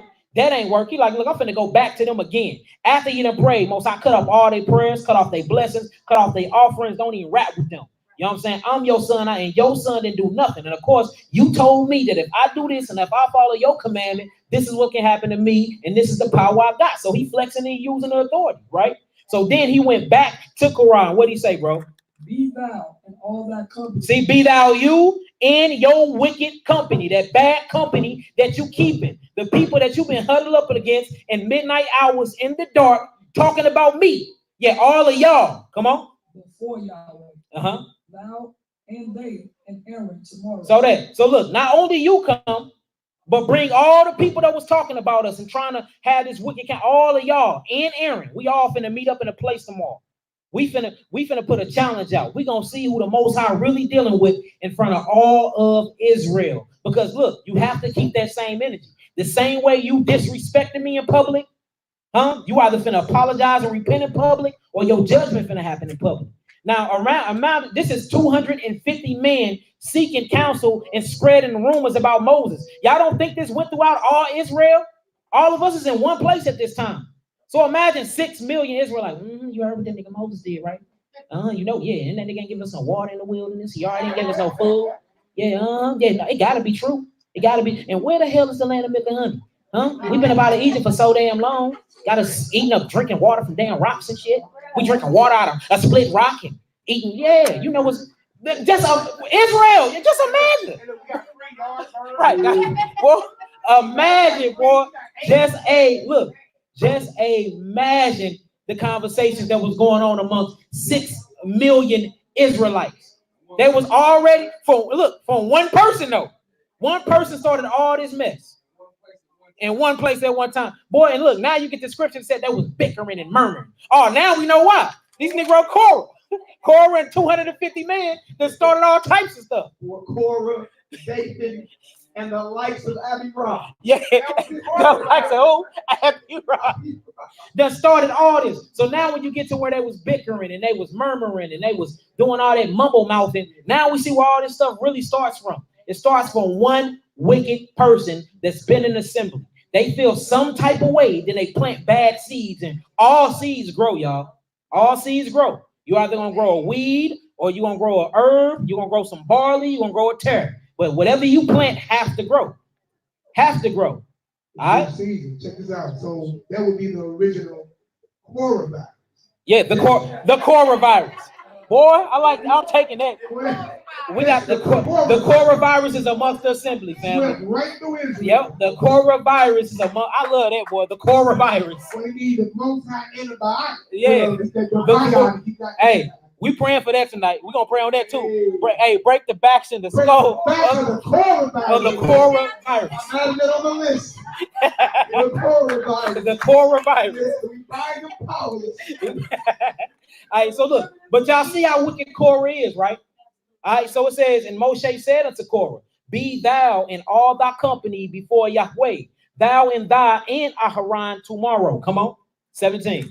And take every man his censer. And take every man his censer. Now remember, Korah is not a part of officiating the censer of prayers or none of that. But he wants the priest's job so bad that he's finna go and try to do something that he knows nothing about. Y'all, this is how prideful and how covetous and how evil he is. He was never over them parts of the priest in the temple. But he want Moshe and Aharon job so bad that Moses put out a challenge out there and he finna take it, knowing that he don't know what he's doing. Y'all see that? So Negroes want our jobs, but you ain't finna get on your knees all day and night and pray. Huh? You ain't waking up in the middle of the night and praying for Israel. Huh? You ain't constantly sitting up down at night making up lessons and doing this consistently for over years. Huh? I can't call you and ask what chapter and verse is this. I can't call you in the middle of a debate and say, hey, these niggas getting on my head, bro. Hey, how can I get up out of this situation? But you want my job though. All right, here you go. I'm gonna give it to you. Hey, watch how this turned out though. This shows you that people want jobs just because it look good and they see how Most High dealing with people, but your vessel and your spirit ain't been prepped and prepared to be. You see that? Huh? You have to be who you was destined and predestined to be. Quit trying to be everybody else. And this is what's happening. 9 times out of 10, if they're forming counsels and wickedness against you, they want what you got, but don't have what it takes to get what you got. So anybody that's been talking about you behind your back, I'm telling you now, they want to be you. That's all it is. It's something about you that they ain't got, and they hate it. They hate it. And they hate themselves for it. And most of all, they hate Yahweh because Yahweh didn't put them in the same position. So they start asking themselves, dang, what is it about me? Why I can't get with them niggas? Why I can't pray like Mally pray? Huh? Dang, why I can't learn Hebrew quick like they learn Hebrew? Dang, why I don't know the science? Dang, why I can't feel the joy of praying when Yakana like how Yakana pray? Huh? Dang, why I can't sew and wear fringes like that sister wear her fringes? Dang, how do she get her bonnets like that? It'd be the littlest crazy, look, it'd be the littlest crazy stuff why people hate you. Now you mad because all you had to do is I would have taught you how to wrap your hair, sister. I would have taught you. Hey, this is the type of wicked stuff that go amongst Israel. Seriously. And it'd be the most pettiest stuff. And then look, when y'all get together and y'all finally get down to what it was, half the time you can't even remember what it was. It's been 4 years. You're like, dang, why didn't we like each other?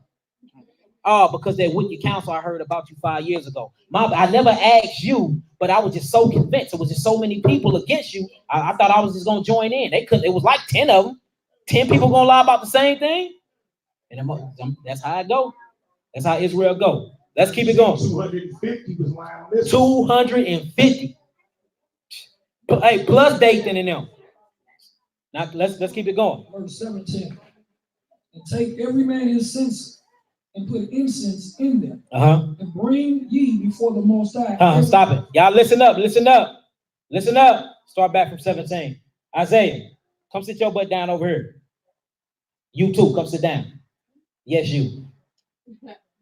Come on, some me. Yeah, you. Come on. Verse 17. And take every man his censer and put incense in them. And bring ye before the Most High every man his census. 250 census. Thou also and Aaron, each of you his census. You see that? So every one of them got a censer. Not only was it Korah that got a censer, but it was all 250 men that was a part of this council. All of them. Come on. And they took every man his censer and put fire in them and laid incense thereon. And stood in the door of the tabernacle of the congregation with Moses and Aaron. So look, you got the whole Israel around watching this. So, man, just imagine the conversation. I wonder who Yahweh finna present himself to. Oh, man, look, you know what I'm saying? This is the drum roll here. Moses either been off this whole time and trying to be the leader, or, hey, this 250, Nathan them and Korah them been lying. Now, let me show you how judgment go. This is why it's important that you're not a part of the council of the wicked and you're not keeping bad company. Because when that bad company get judged, guess who get judged with them? You do. You do. And usually it's a violent judgment. Check this out. Let's read.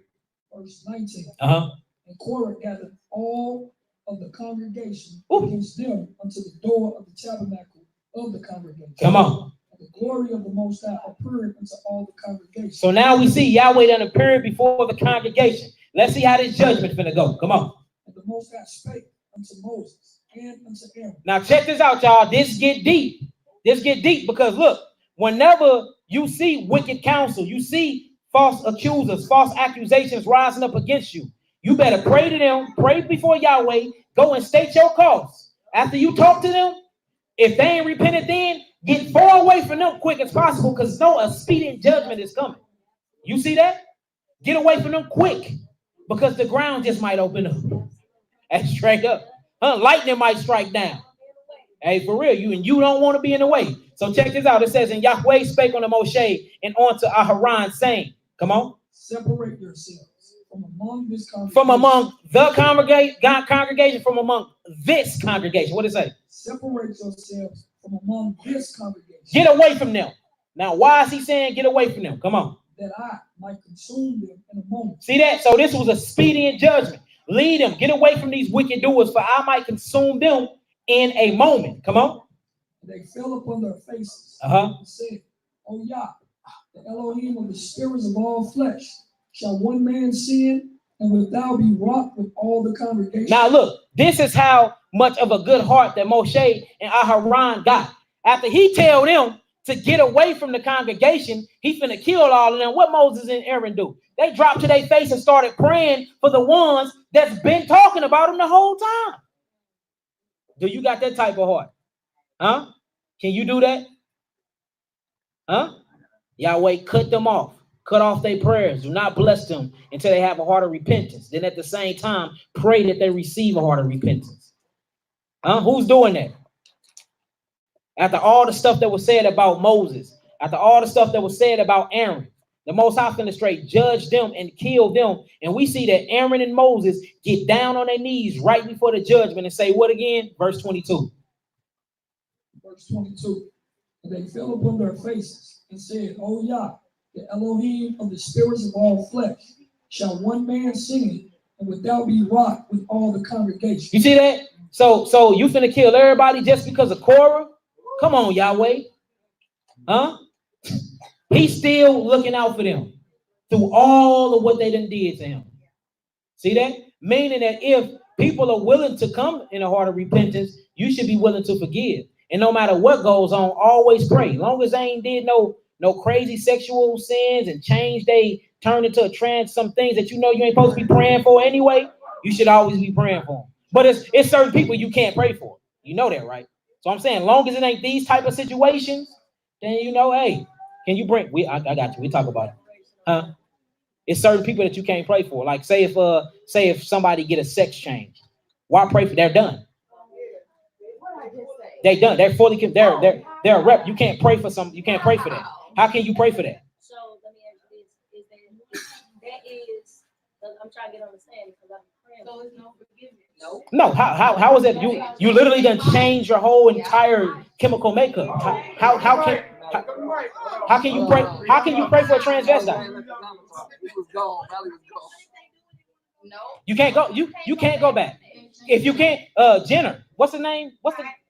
Mama named him Bruce. Bruce Jenner. He wanted to go back, but he can't. Once you get that change and they start, you can't. Can't even pray for him. He's done. The only thing that's not forgiven is blasphemy. Oh, no, boy, it's a whole lot of things that's not forgiven in the scripture. Okay, so at that point, are they literally just outside of the will of God and not welcome back in the kingdom? No, they still inside the will of God because the will of God is the lake of fire too. That's part of his will too. That's why he created it. He said they're just on the wrong wheel. They're on the wrong wheel. Check this out, sister. What is the judgment for homosexuality? Death. Condemnation. Yeah. So why are you trying to get them uncondemned? Well, I got a friend I've been praying for him. So you ain't know the call. You hear your Because they see it as disrespectful if I call them. So if that would have happened during the time of actual question, when was the law done away with? Yeah, that's right, PP. Another thing, real quick. Anybody that taking the mark of the beast, you done. That's not forgiven. Blaspheming of the Holy Spirit, you done. Yes, actually coming. If way more. I'm gonna give you some more. Coming and having a new babe in the truth, and then you completely corrupt their mind and have them fall out of the truth, and they never come back. That's not forgiven. It says you might as well tie millstones to your feet and jump in the river. You're not surviving of that. So it's a lot of things that you can do that Yahweh will not forgive you for. He gonna read you this chapter. Yeah, read that real quick. He about to read Romans 9. Romans chapter 9, verse 15. Read it out loud. Romans 9, 15, showing the way there right now. But understand this, y'all, the judgment of God is real. You know what I'm saying? Just because you're not actively stoning nobody, don't mean that judgment hasn't fallen upon that person. Yeah, exactly. You see what I'm saying? And the Most High, just because it didn't happen quick enough for you, don't mean that the Most High is not going to give death to that person. Exactly. You see what I'm saying? Because you're going to die in your sin. And listen, most people who go that drastic to do that full sex change, they have completely made their mind.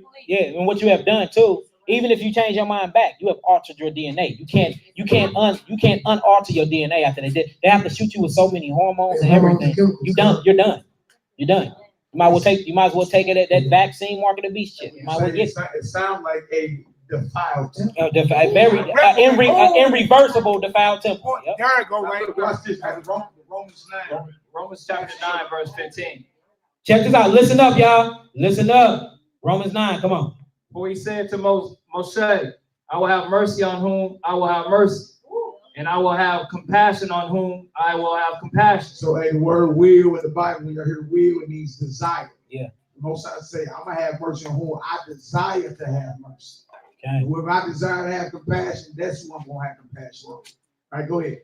So then it is not of him that willeth, nor of him that runneth. To him is man. It ain't of man's desire. Or it ain't how fast man runs, but what? But of the Most High that showeth mercy. It's all about the Most High extending mercy. Yeah. He don't extend mercy to everybody. Now look, watch this. Go ahead. For the scripture saith unto Pharaoh. Unto who? Unto Pharaoh. All right, go ahead. Even for the same purpose have I raised thee up, that I might show my power in thee, and that my name might be declared throughout all the earth. If y'all know the story about our exodus out of Egypt, he read right after this. But our exodus out of Egypt, he kept hardening Pharaoh's heart. Yeah. Some people are like, well, what is God doing, playing mind games?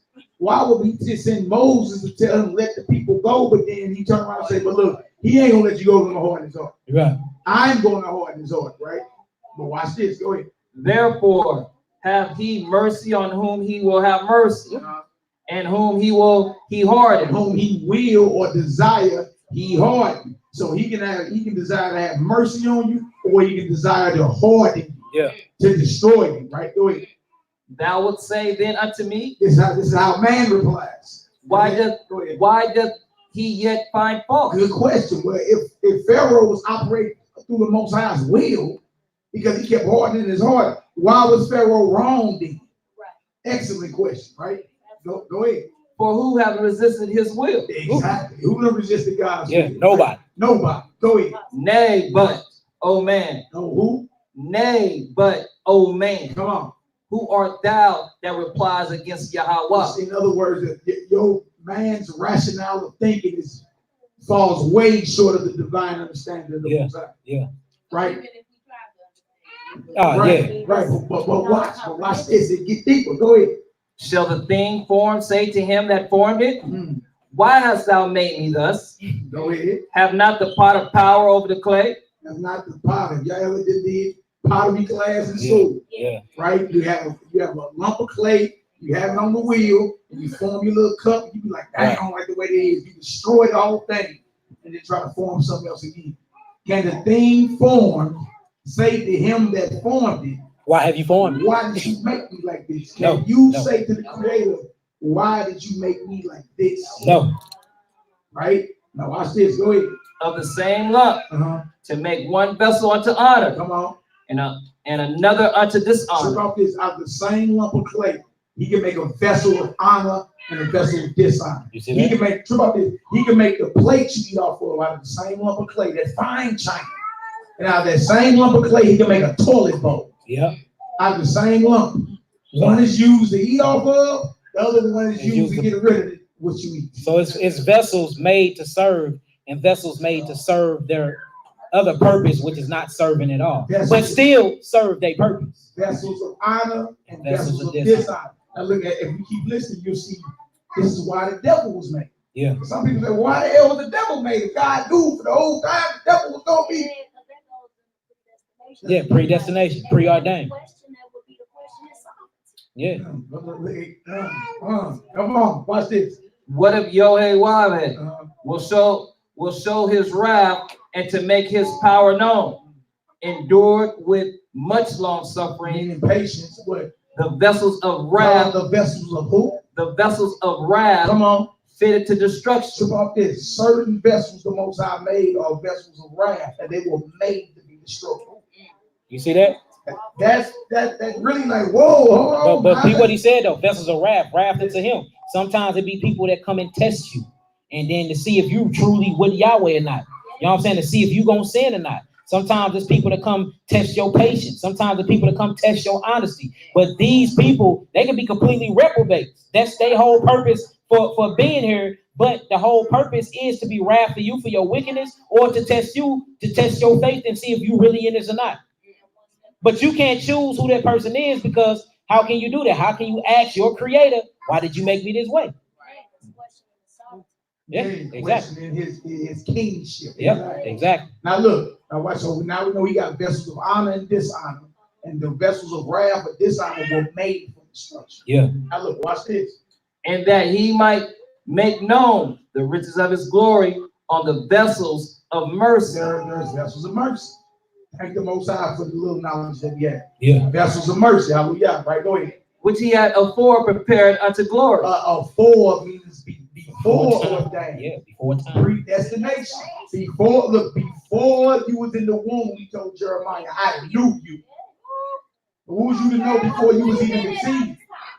You see what I'm saying? So that's the Most High. He got vessels of wrath, vessels of mercy, vessels of honor and dishonor. Right? Satan is a vessel of dishonor, a vessel of destruction. He was made to be destroyed. Yeah, but before it's good that he's like that though, because now you have an example of what not to be. Because how would you know what sin was if it wasn't for the law? You see what I'm saying? So yeah. After the purpose is served, like some people are putting, After the purpose is served. After that purpose is served, or they destroyed. Yeah, of course. After your purpose is served, you are gone. Once you complete your purpose and your mission here, then you gonna wait on judgment. After all of our purpose is served, then there's no longer needing us to be in this vessel. You realize what this is, right? This is a testing ground. This is school. We're part of assimilation, part of the university, the universe. This is all part of a school. And then after that, you either graduate and you get the kingdom of Yahweh, or you fail and you get the lake of fire. Period. Real thing is. Anybody else? Who else we got? Anybody? It's a beautiful thing. Look like you got something to say. Hold on. You good? Keep faith. Sister Tasha. Everybody good? All right, let's get it. And let's finish the story off. Now I want to get some scriptures, y'all, to back up what this whole story been saying. So let's start it back at book of Numbers, chapter 16, verse 22. Let's get it. Hey, powerful question though. Let's get it. Verse 22. And they fell upon their faces and said, "O Yah, the Elohim of the spirits of all flesh, shall one man sin and wilt thou be wroth with all the congregation. Check this out. Come on. And the Most High spake unto Moses, saying, speak unto the congregation, saying, get you up from about the tabernacle of Korah. So hold on now, Pete. So at first, remember, he was finna kill everybody. He's finna kill Korah, Dathan, and Abiram, right? So Moses stopped. He said, separate yourself from the congregation. Then after that, he prayed, and he was like, Yahweh, is you finna kill everybody because of one man? So even after Moses got done praying, it says, and Yahweh spake unto Moshe, saying, speak unto the congregation, saying, get you up from the tabernacle. So now the Most High heard that. So the 250 men actually is finna actually not be a part of all this. Now, but guess who's finna get hit though? The leaders that started it. Y'all see that? So sometimes if you pray enough, the Most High can actually bring, like, your prayer will be mercy on people that's been wicked. You see what I'm saying? You can pray sincerity and truth over somebody and get them saved through your faith, even though that they've been off. We seeing that right now. So it's very important that we're always praying for our enemies. All right, praying on the spirit that's on them and praying for the heart that's within them to bring them to a heart of repentance. All right, come on. I got a precept. Yeah. Proverbs 25, verse 21, starting at 21. If thy enemy be hungry, give him bread to eat. Right. And if he be thirsty, give him water to drink. For thou shalt heap coals of fire upon his head, and the Most High shall reward thee. Yeah. And number 23, it says, the north wind driveth away rain, so doth an angry countenance a backbiting tongue. You know what that means? Is he actually talking about real bread and water? Or is he saying when your enemy thirsts, give him the everlasting water? When your enemy is hungry, give him the bread, which is the word, which is Christ. You see that? So that's what really, for real, fill that appetite that he needs. They don't need no real food and water. Your enemy need Yahweh. That's who they need. All right? Because they're your enemy. Because they're your enemy. You need Jesus. All right, let's get it. All right, let's get it. Let's finish this on off. We're going to read down to 35, and then we're going to read a couple scriptures. We're going to get up out of here. Let's get it. Hallelujah.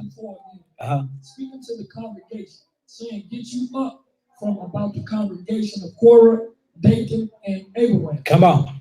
Moses rose up and went into Dathan and Abiram, and the elders of Israel followed him. Come on. And he spake unto the congregation, saying, depart. You see that? So look, this wicked congregation is straight going to get a pass from the prayers of Moses and them. So he go to the congregation. He say, depart. Come on. Depart. I pray you. I do what? I pray you. From the tents of these wicked men. And touch nothing of them. Showing you that things can transfer. The demonic spirit can transfer. It says, depart. I pray you. Get away from these tents and don't do what? Don't touch nothing that they own. Why is that? Lest you be consumed in all their sin. Hold on. We got to talk about that. He said something deeper. It says, and speak unto the congregation, saying, depart. I pray you from the tents of these wicked men, meaning leave their tents and touch nothing of theirs. Why we can't touch nothing of theirs? It's corrupted. Yes. You see that? It says, lest ye be consumed in all of their sins. Boy, see that? It's showing you that you can be consumed for somebody else's mistakes just by sitting around them. That's why we cannot keep bad company. You don't have to be a gangbanger. You can go to school all day, and one time you want to get in the car with your gangbanging cousin and go to the liquor store, and you get hit, like off of Boys in the Hood. He ain't guilty by association. Yeah, bad company, corrupt good manners. Yes.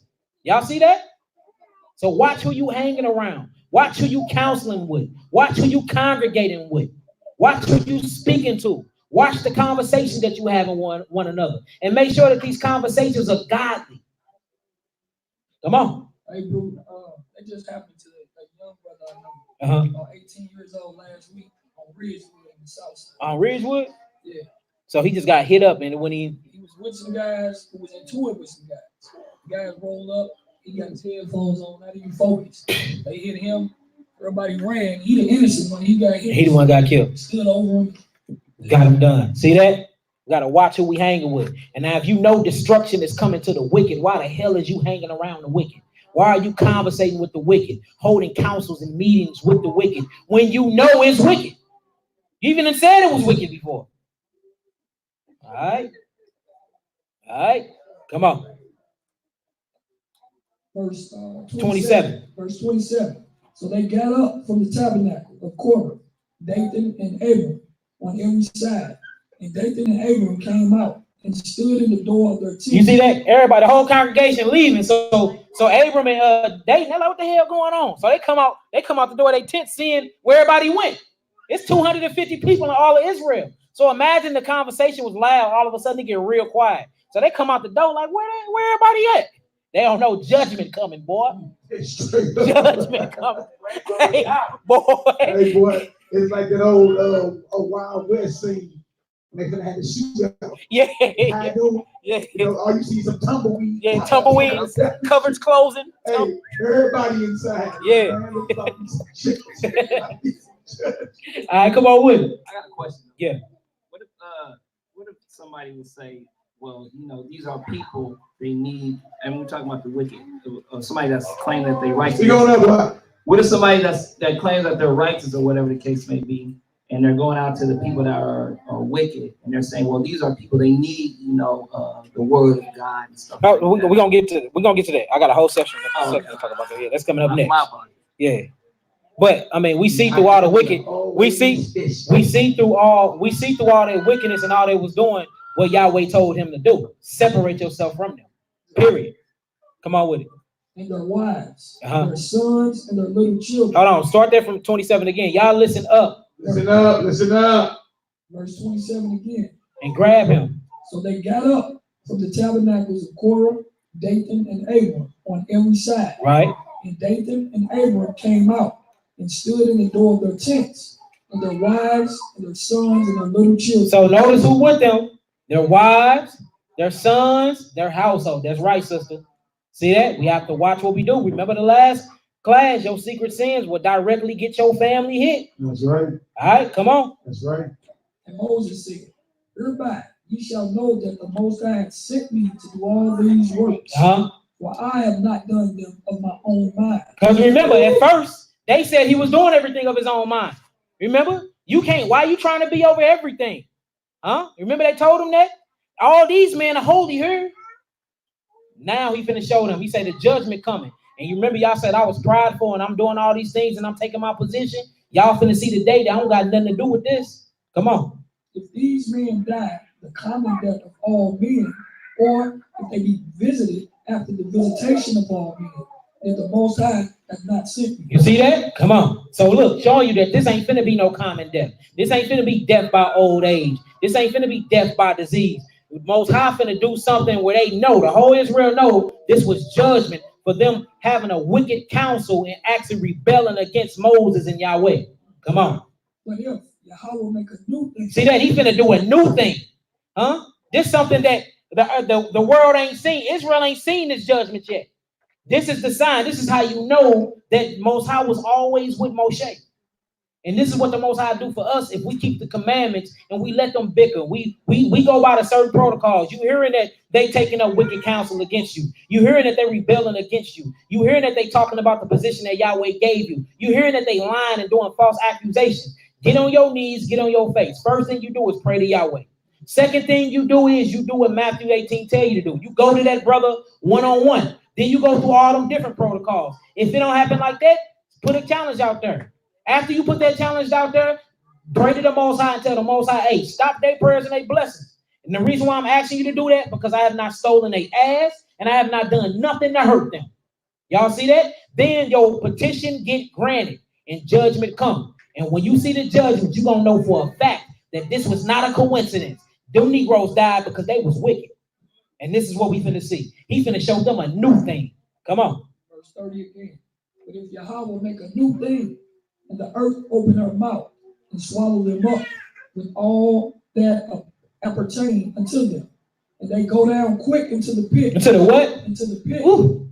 Then ye shall understand that these men have provoked the Most High. Do y'all see that? So now when you see wicked, you see deaths that you just can't even make. Like how the heathens be dying.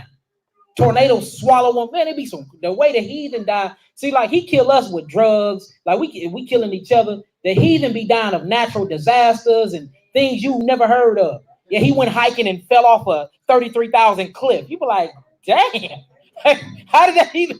Hey, what was you doing up there? What was hey, he's gonna open up the earth and kill them. So it says he's doing this, and this death is gonna be so horrific. You know that he died because of their wickedness. Y'all see that? Come on. Verse 31. And it came to pass, as he had made an end of speaking all these words, that the ground clave asunder that was under them. Imagine that. You be standing in your wickedness, being all proud of how mighty, and the ground start crumbling under your feet. Boy, I don't even think it was time for them to repent. They ain't even trying to repent right there. You done. You finished. And they probably blew all their draws out. Straight up. Most definitely blew some draws out. Come on. And the earth opened her mouth and swallowed them up. And swallow what? Swallowed them up. Come on. And their house. In the what? And their house. Come on. And all the men that appertained to Korah and all their goods. You see that? He swallowed the bloodline. All because of a wicked counsel that was held against two men that the Most High was truly dealing with. Hold on. Let me say that again. The earth opened up and swallowed a whole bloodline of people for one man, starting up a secret wicked counsel and going against somebody that the Most High was truly dealing with. Do y'all see how important that is? So shouldn't we be watching our mouths in the company we keep and the conversations we having? Because you can damn well be putting your mouth on the wrong people. Do y'all see how dangerous that is? All right. Come on, down to 35. 33.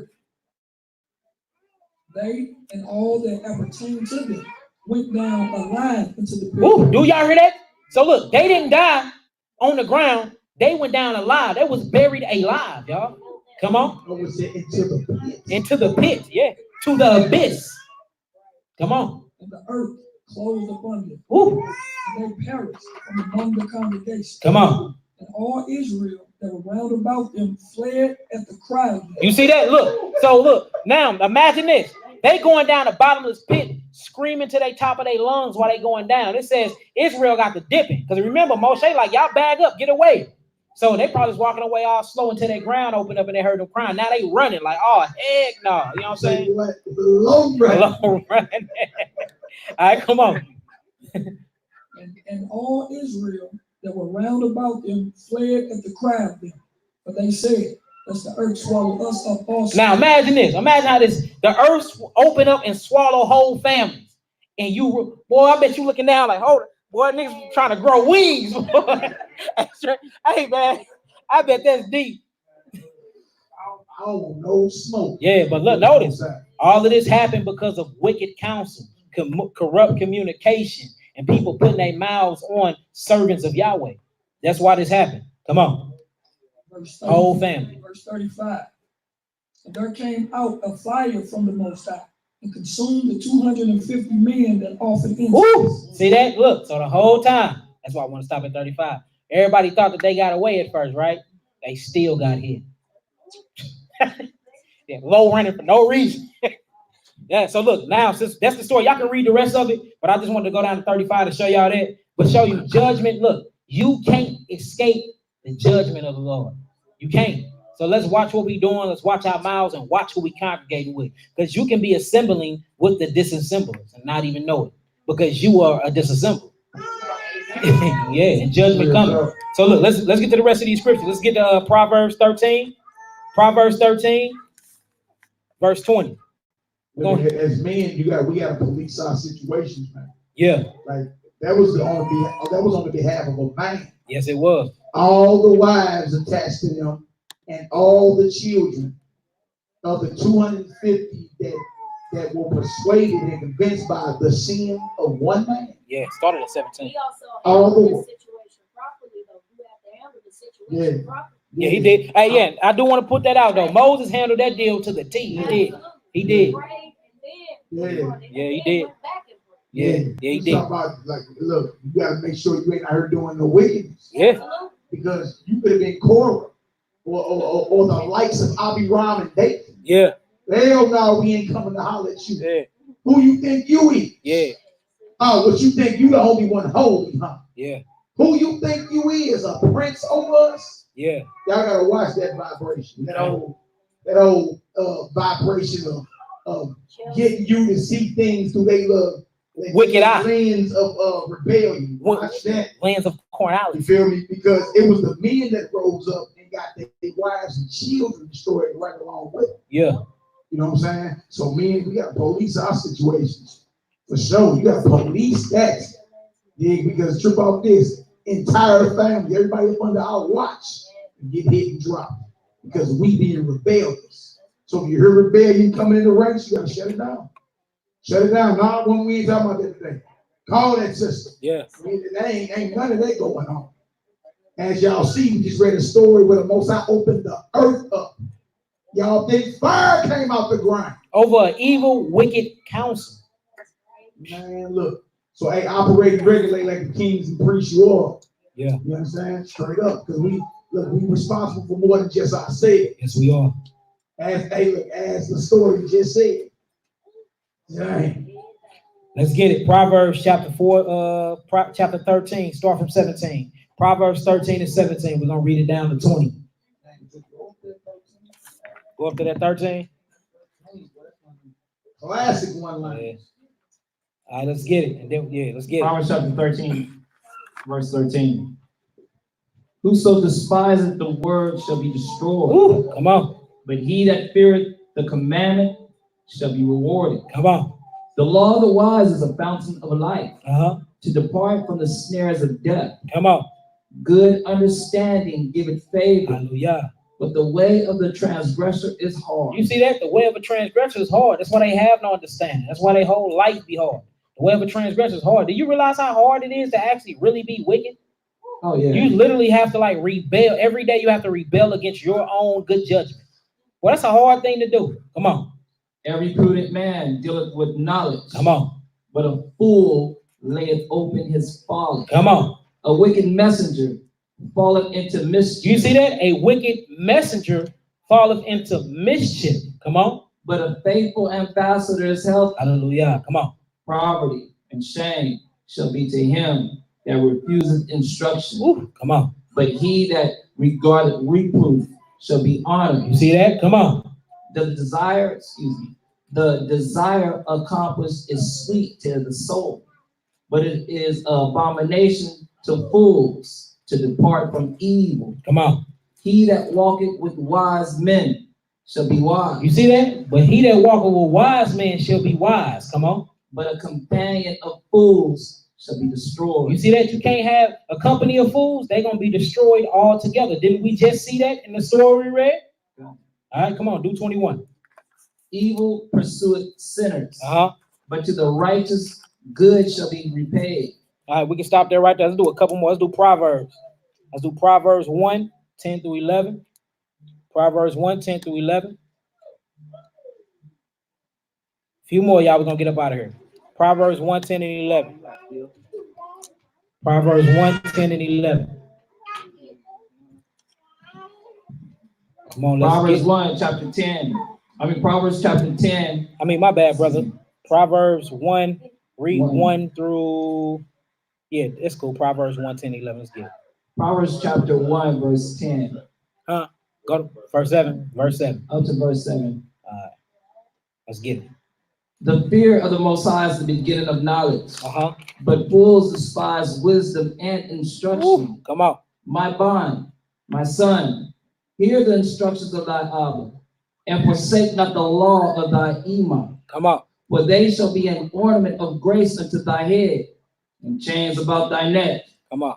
My son, if sinners entice thee, consent thou not. You see that? If sinners entice you, consent thou not. Hey, come here. I got something to tell you. Come here. We got to say, hey, man, I got to tell you what happened. Did you hear about what them Negroes and did? Enticing, something that sounds good to the ear. You naturally going to be like, dang, what?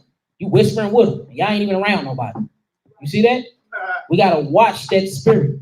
You can't wait to hear about the fall or the calamity of somebody else. And half the time it ain't true anyway. You see that? So it says, my sons, if sinners entice thee, consent thou not. I don't need to make a contract with that. I don't want to hear it. I don't want to hear whoever they was talking about. Did y'all go to them? How do I know what he did and he don't know what he did? Huh? I know about his wickedness before he even heard about it. That's straight up whack. Come on. Yeah, come on. If they say, come with us, let us lay wait for blood. You see that? That's what they do. Come with us. Let us plot. Huh? Let us set up traps, pits, and snares. Huh? Straight spiritual entrapment. Let us do that. Come on. Let us lurk privately. Let us lurk privately. Come on. For the innocent without cause. For the innocent without cause. Y'all see that? That's what the wicked council do. They sit around and they come up with certain things and have certain wickedness in their head that somebody did. But if you apply them to scripture, they ain't did nothing at all. You done created your own court of laws in your head that they done broke according to your emotions and feelings. And you thriving off of that and you getting everybody involved in it. That's a sin. We seen the earth open up and swallow families of bloodlines of people for this. So we got to make sure we are not doing this, and we need to stay out of the way and wrath of Yahweh. Let's do a couple more. Let's do some. 19. Well, you talking about reading whole chapters? I got a lot to. Brother. I got a lot to go over here. We do this time, brother. Come on. Third part, brother. Let us swallow them up alive as the grave. Come on. And whole as those that go down into the pit. Ooh, boy, like they went into the pit.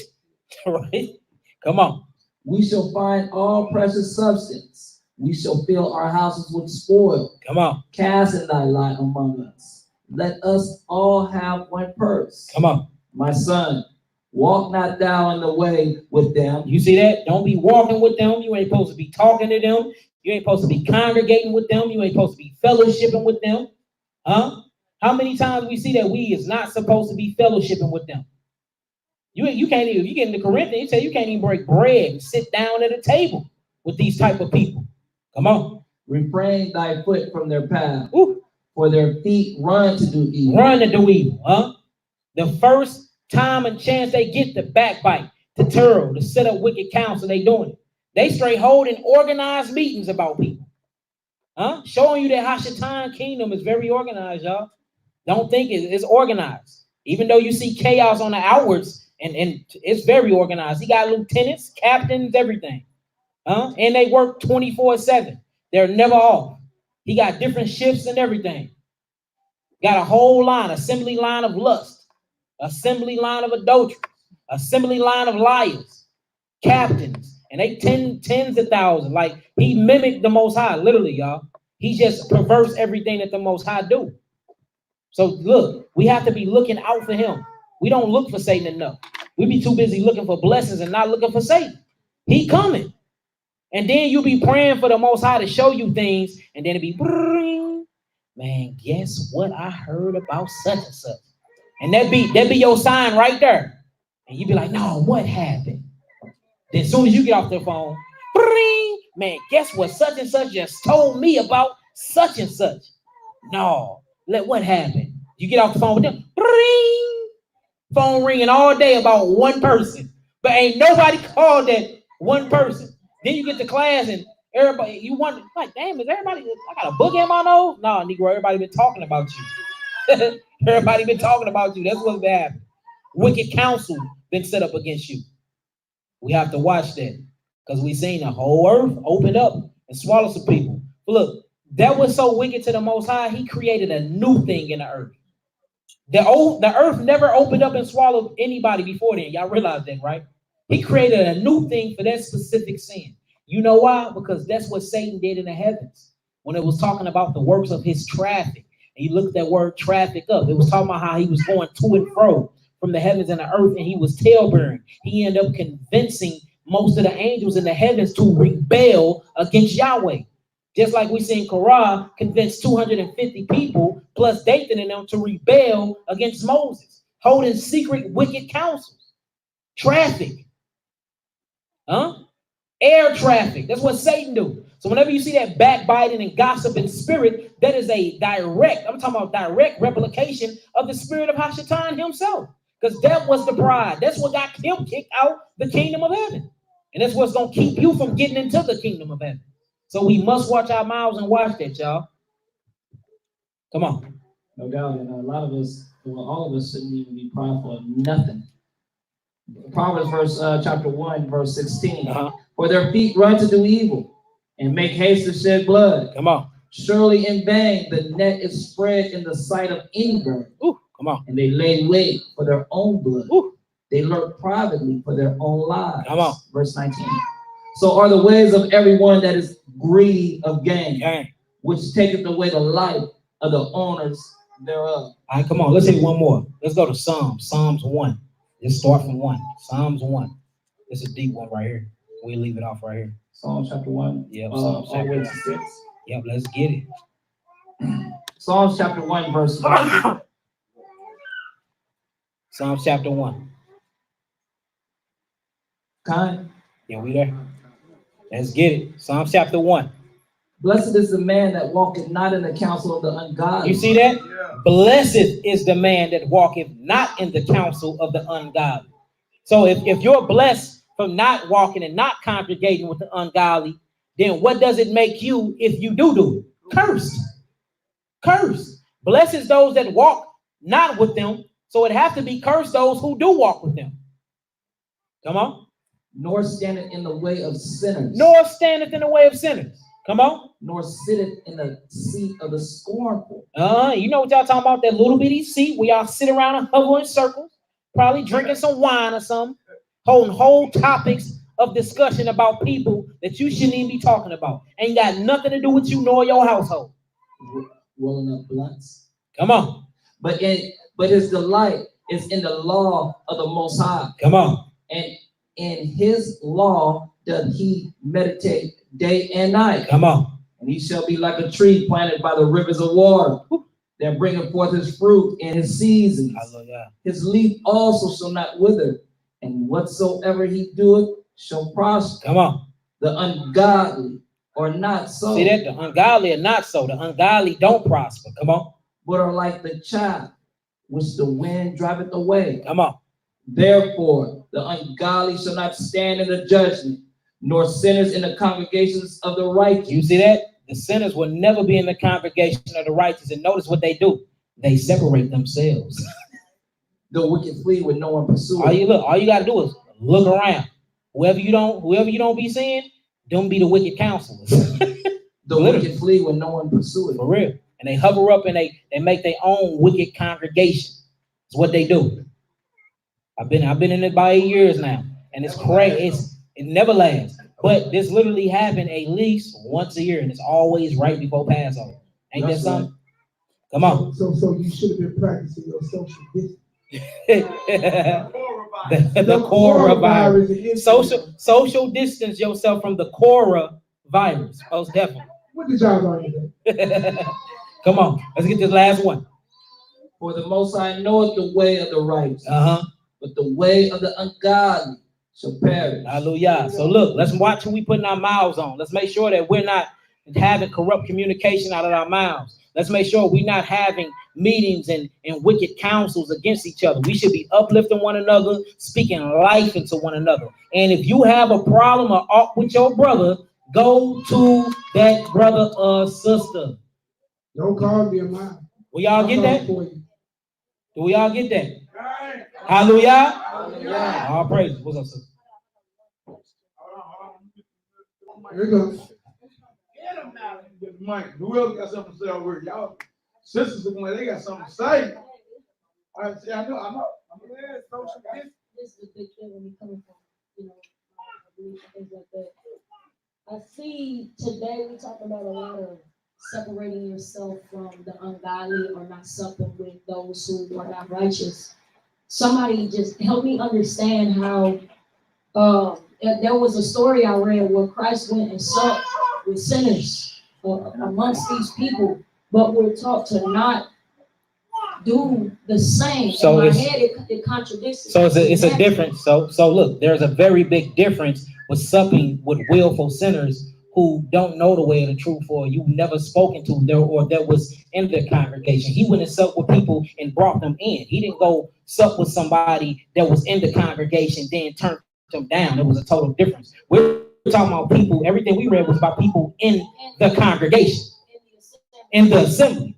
See, I don't do classes talking about the world or the wicked that's in the world. That ain't my concern or my prerogative. I don't do nothing. If we go out the street teaching something like that, I bring some worldly people in.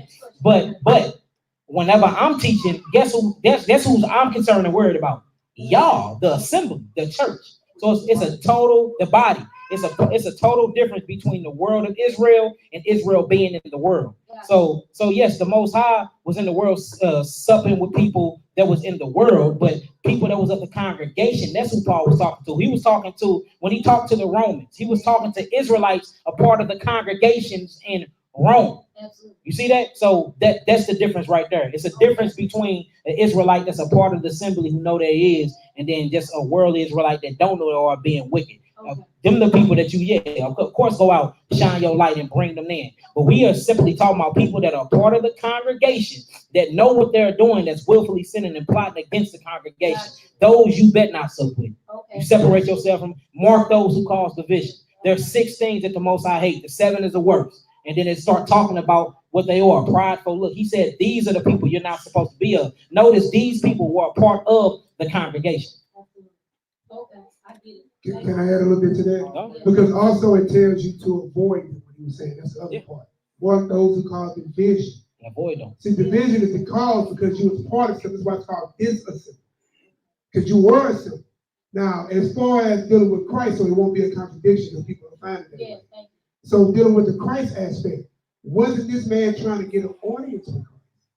There's a difference when somebody comes to you to seek audience for the truth, and you go sit with his family. We do many families sit there with families that ain't the truth, they want to know the truth. Then it's a difference those people who just talking crap and talking mess. You know what I'm saying? You go to your cousin in the house, they cooking up, you know what I'm saying, smoking, rolling, and you want to give them the truth, but you sitting there eating the same food they eat, drinking the same wine they drink. How are they trying to get the truth from you and you sitting there doing the same thing they do? Impossible. Yeah, but no, that's the difference though. Yeah. It's a difference between the congregation and Israelites in the world. Yeah, Messiah was shining his light and bringing those people in to the light. Yeah. They went already in the light and left, and then totally different. And also shows Messiah wasn't a hostage Negro. Yeah. Just, I'm too much better. You ain't good enough to sit with me. You ain't like that. Yeah. And he'll sit with them and then make them see the error of their ways and look, come on home. Yeah. Let's get her done. eBay. Yeah, come on with it. I just had a quick Proverbs 10, 20 I can read. Proverbs who? Proverbs 10, 11 through 13. One of the brothers grab it real quick. Proverbs 10, 11 through 13. Who else? Proverbs 10, 11 through 14. Let's get it. All right. That's what it do. Anybody else got something? You know it? You roll yours. Look at he's like, hell no. We ain't rolling the horse. You don't roll R's, get it? The Torah. I can't speak the King's English. Look. Proverbs 10. I got it. Okay, got it. Let's get it. Proverbs 10, verse 11. The mouth of the righteous man is a well of life, but violence covereth the mouth of the wicked. Hatred stirring up strife, but love covereth all sins. Hallelujah. The lips of them that have understanding, wisdom is found, but a rod is for the back of him that is void of understanding. Hallelujah. Wise men lay up knowledge, but the mouth of the foolish is no destruction. All praise. Hallelujah. So look, let's make sure that we're not gathering with the wicked. We can't be doing that. If they came in this thing and they still doing the same things that they was in the world and then they leave, hey, separate yourself from among them. But that was a very good question. But Most High, Mashiach only, he came and he chilled with those that were in the world to bring them in.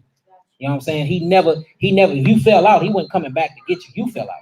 He said the ones that are in my hand, can't nobody pluck out my hand. So you see what I'm saying? Yeah, hallelujah. Because he said, whenever you heal somebody, whenever you deal with somebody, go forth and sin no more. Unless something worse thing. Yeah, you see that? So it's a big difference. That's a good question. You know, it's crazy. Yaakov was like, man, you better. I got all the scriptures for it. I'm like, man, everybody get it. I ain't gonna hit it. And then you ask the question. Hey, but look, remember Yaakov was asking about somebody. Which makes sense though. Remember, you talking about somebody who claimed they going out to preach to the lost. Yeah. Right.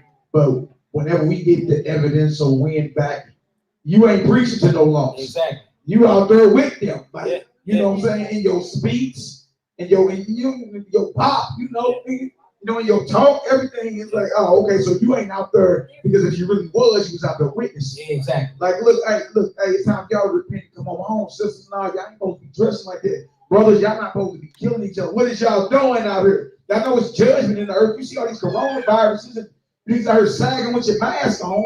Like, what's going on here? So if you ain't doing that, then you the coward. Yeah. If you ain't doing that, you deeper than that, man. It's deeper than just a coward. You compromise. Yeah, you compromise. You the Negro that's compromising. And you convincing yourself that you out there amongst the lost sheep because you ain't scared. No, it ain't about being scared. If you're going to be out there witnessing gang, your brothers and sisters, you should not be out there acting like what you left. What it say in Galatians? If I build again the things that I destroyed, I make myself a transgressor. Yes, do say that.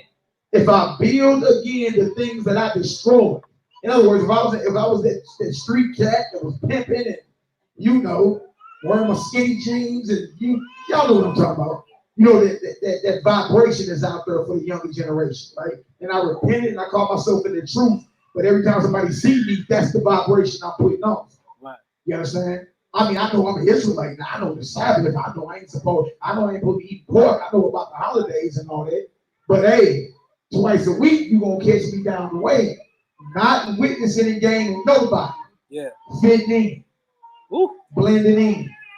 You feel me? That's somebody that's doing a disservice to the gospel. If you out here doing that and we know you don't get checked on in the car. On it. Y'all just pray in there because we're going to pray in. And that's called fellowship. And that is what Malachi is talking about, is fellowship. You're not over there teaching the word or bringing them the word. You're fellowship with darkness. And light shall not fellowship with darkness. You can't eat the table of the Lord and the table of the devil at the same time. So that's what's going on. When you claim, like you said, you made your mind that you bringing the word. But like we said, we've seen these stories. Like every man up here at this table, back over here. Many of y'all women, even in this congregation, heard and seen them. Claim, am I lying? Claim this fellowship. When we first came around, not to cut you off, but when we first came around, you know, Shabbat coming in Friday night and Saturday night. Right? When we first came around like 15 years ago, it was Negroes who used to go to the club, St. Louis nights. You know what I'm saying? St. Louis nights every Friday night. Even though it's a shootout every weekend, you feel me? And you can look at these Negroes would convince themselves, I'm going in here to witness, you know what I'm saying? And you know what I'm saying, teach everybody the word. But stop it. No, you ain't. You in there just as corner as everybody else. Or you in there looking for who you call a dawn. I'm here looking for dawns, you know. Stop it.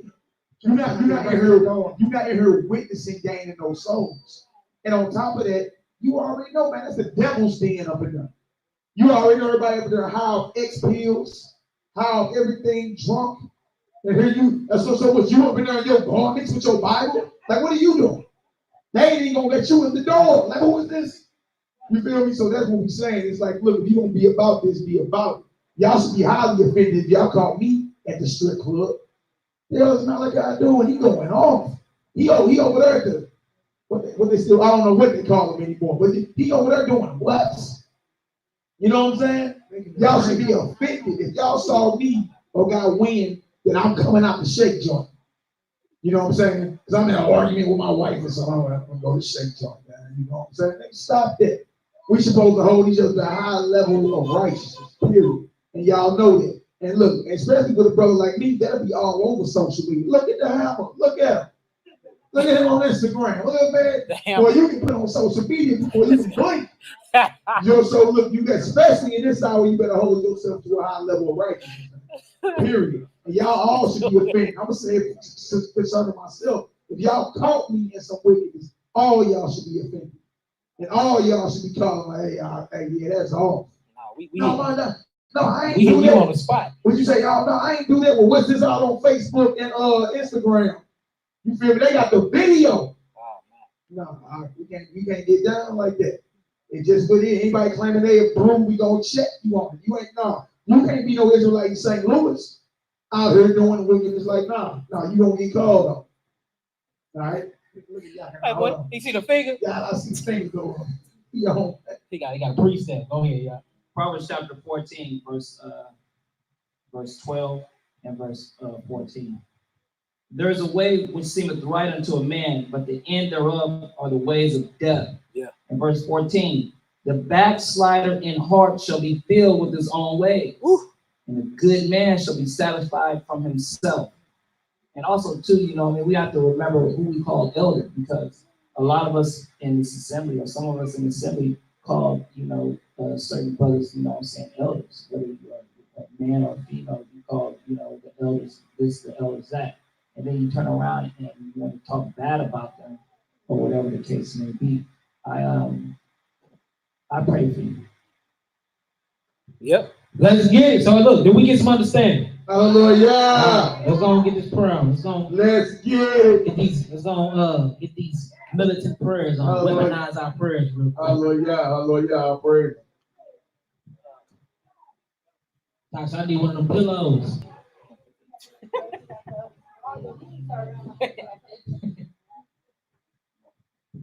We on our knees, y'all. Get on them knees. Let's get it done. Bang, bang. Hallelujah. Let's get it. The knees crack. Who knees was that, boy? That boy about 40, man. What? I did with your knees, boy. Crack like a firecracker, boy. All right, let's get it. Y'all ready? Let's get it. Yabareka Yahweh Beish Merika Yahweh Puna Elika Kipudeka Yesa Yahweh Puna Elika, they are saying, God shalom. They are saying, God shalom. Yabareka Yahweh, Beish Elika, Yahweh Pona. Elika Kipuleka Yesa Yahweh Pona Elika they are saying God shalom. They are saying God shalom. Amen. Hallelujah. Hallelujah. Hallelujah. Hallelujah. Hallelujah. Hallelujah. Amen. The Most High shall bless you. The Most High shall keep you. He shall shine his face upon you. He will bless you. He will keep you. He will give you peace. Amen. Amen. Hallelujah. Hallelujah. Heavenly Father, Yahweh El Yon. We come to you in the name of Adon, the Master, Yahushua Mashiach.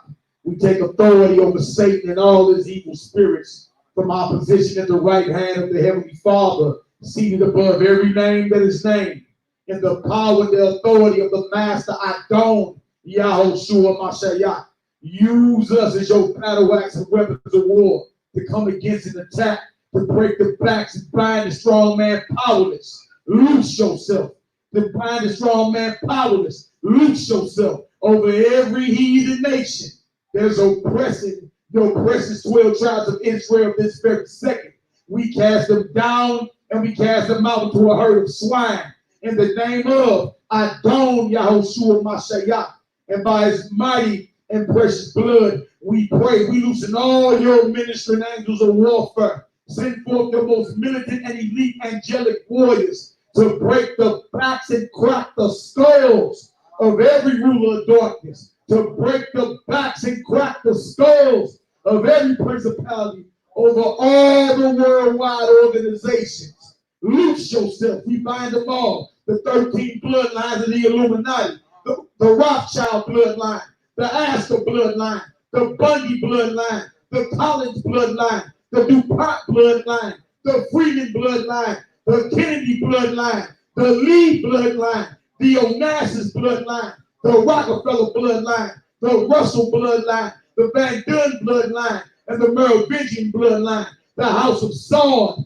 over Saudi Arabia, their bloodline, the House of Windsor and the Queen of England, their bloodline, all the popes, Jared Kushner, Henry Kissinger, Robert Gallo, and Ayatollah Khomeini, all their bloodlines. We bind all of them powerless. Loose yourself. We bind the strong man over all Masonic orders and every religion, the Catholic Church and Vatican City, communist empires and Yahwist governments, ISIS, Al-Qaeda, the Taliban, the CIA, MS-13, the Mafia, La Cosa Nostra, Hamas, and Boko Haram. Every street gang and drug cartel, the Illuminati, the Council of Foreign Relations, the Committee of 300, the Trilateral Commission, the World Council of Churches, all the Americas, all the Commonwealth nations, Canada and Mexico, every organization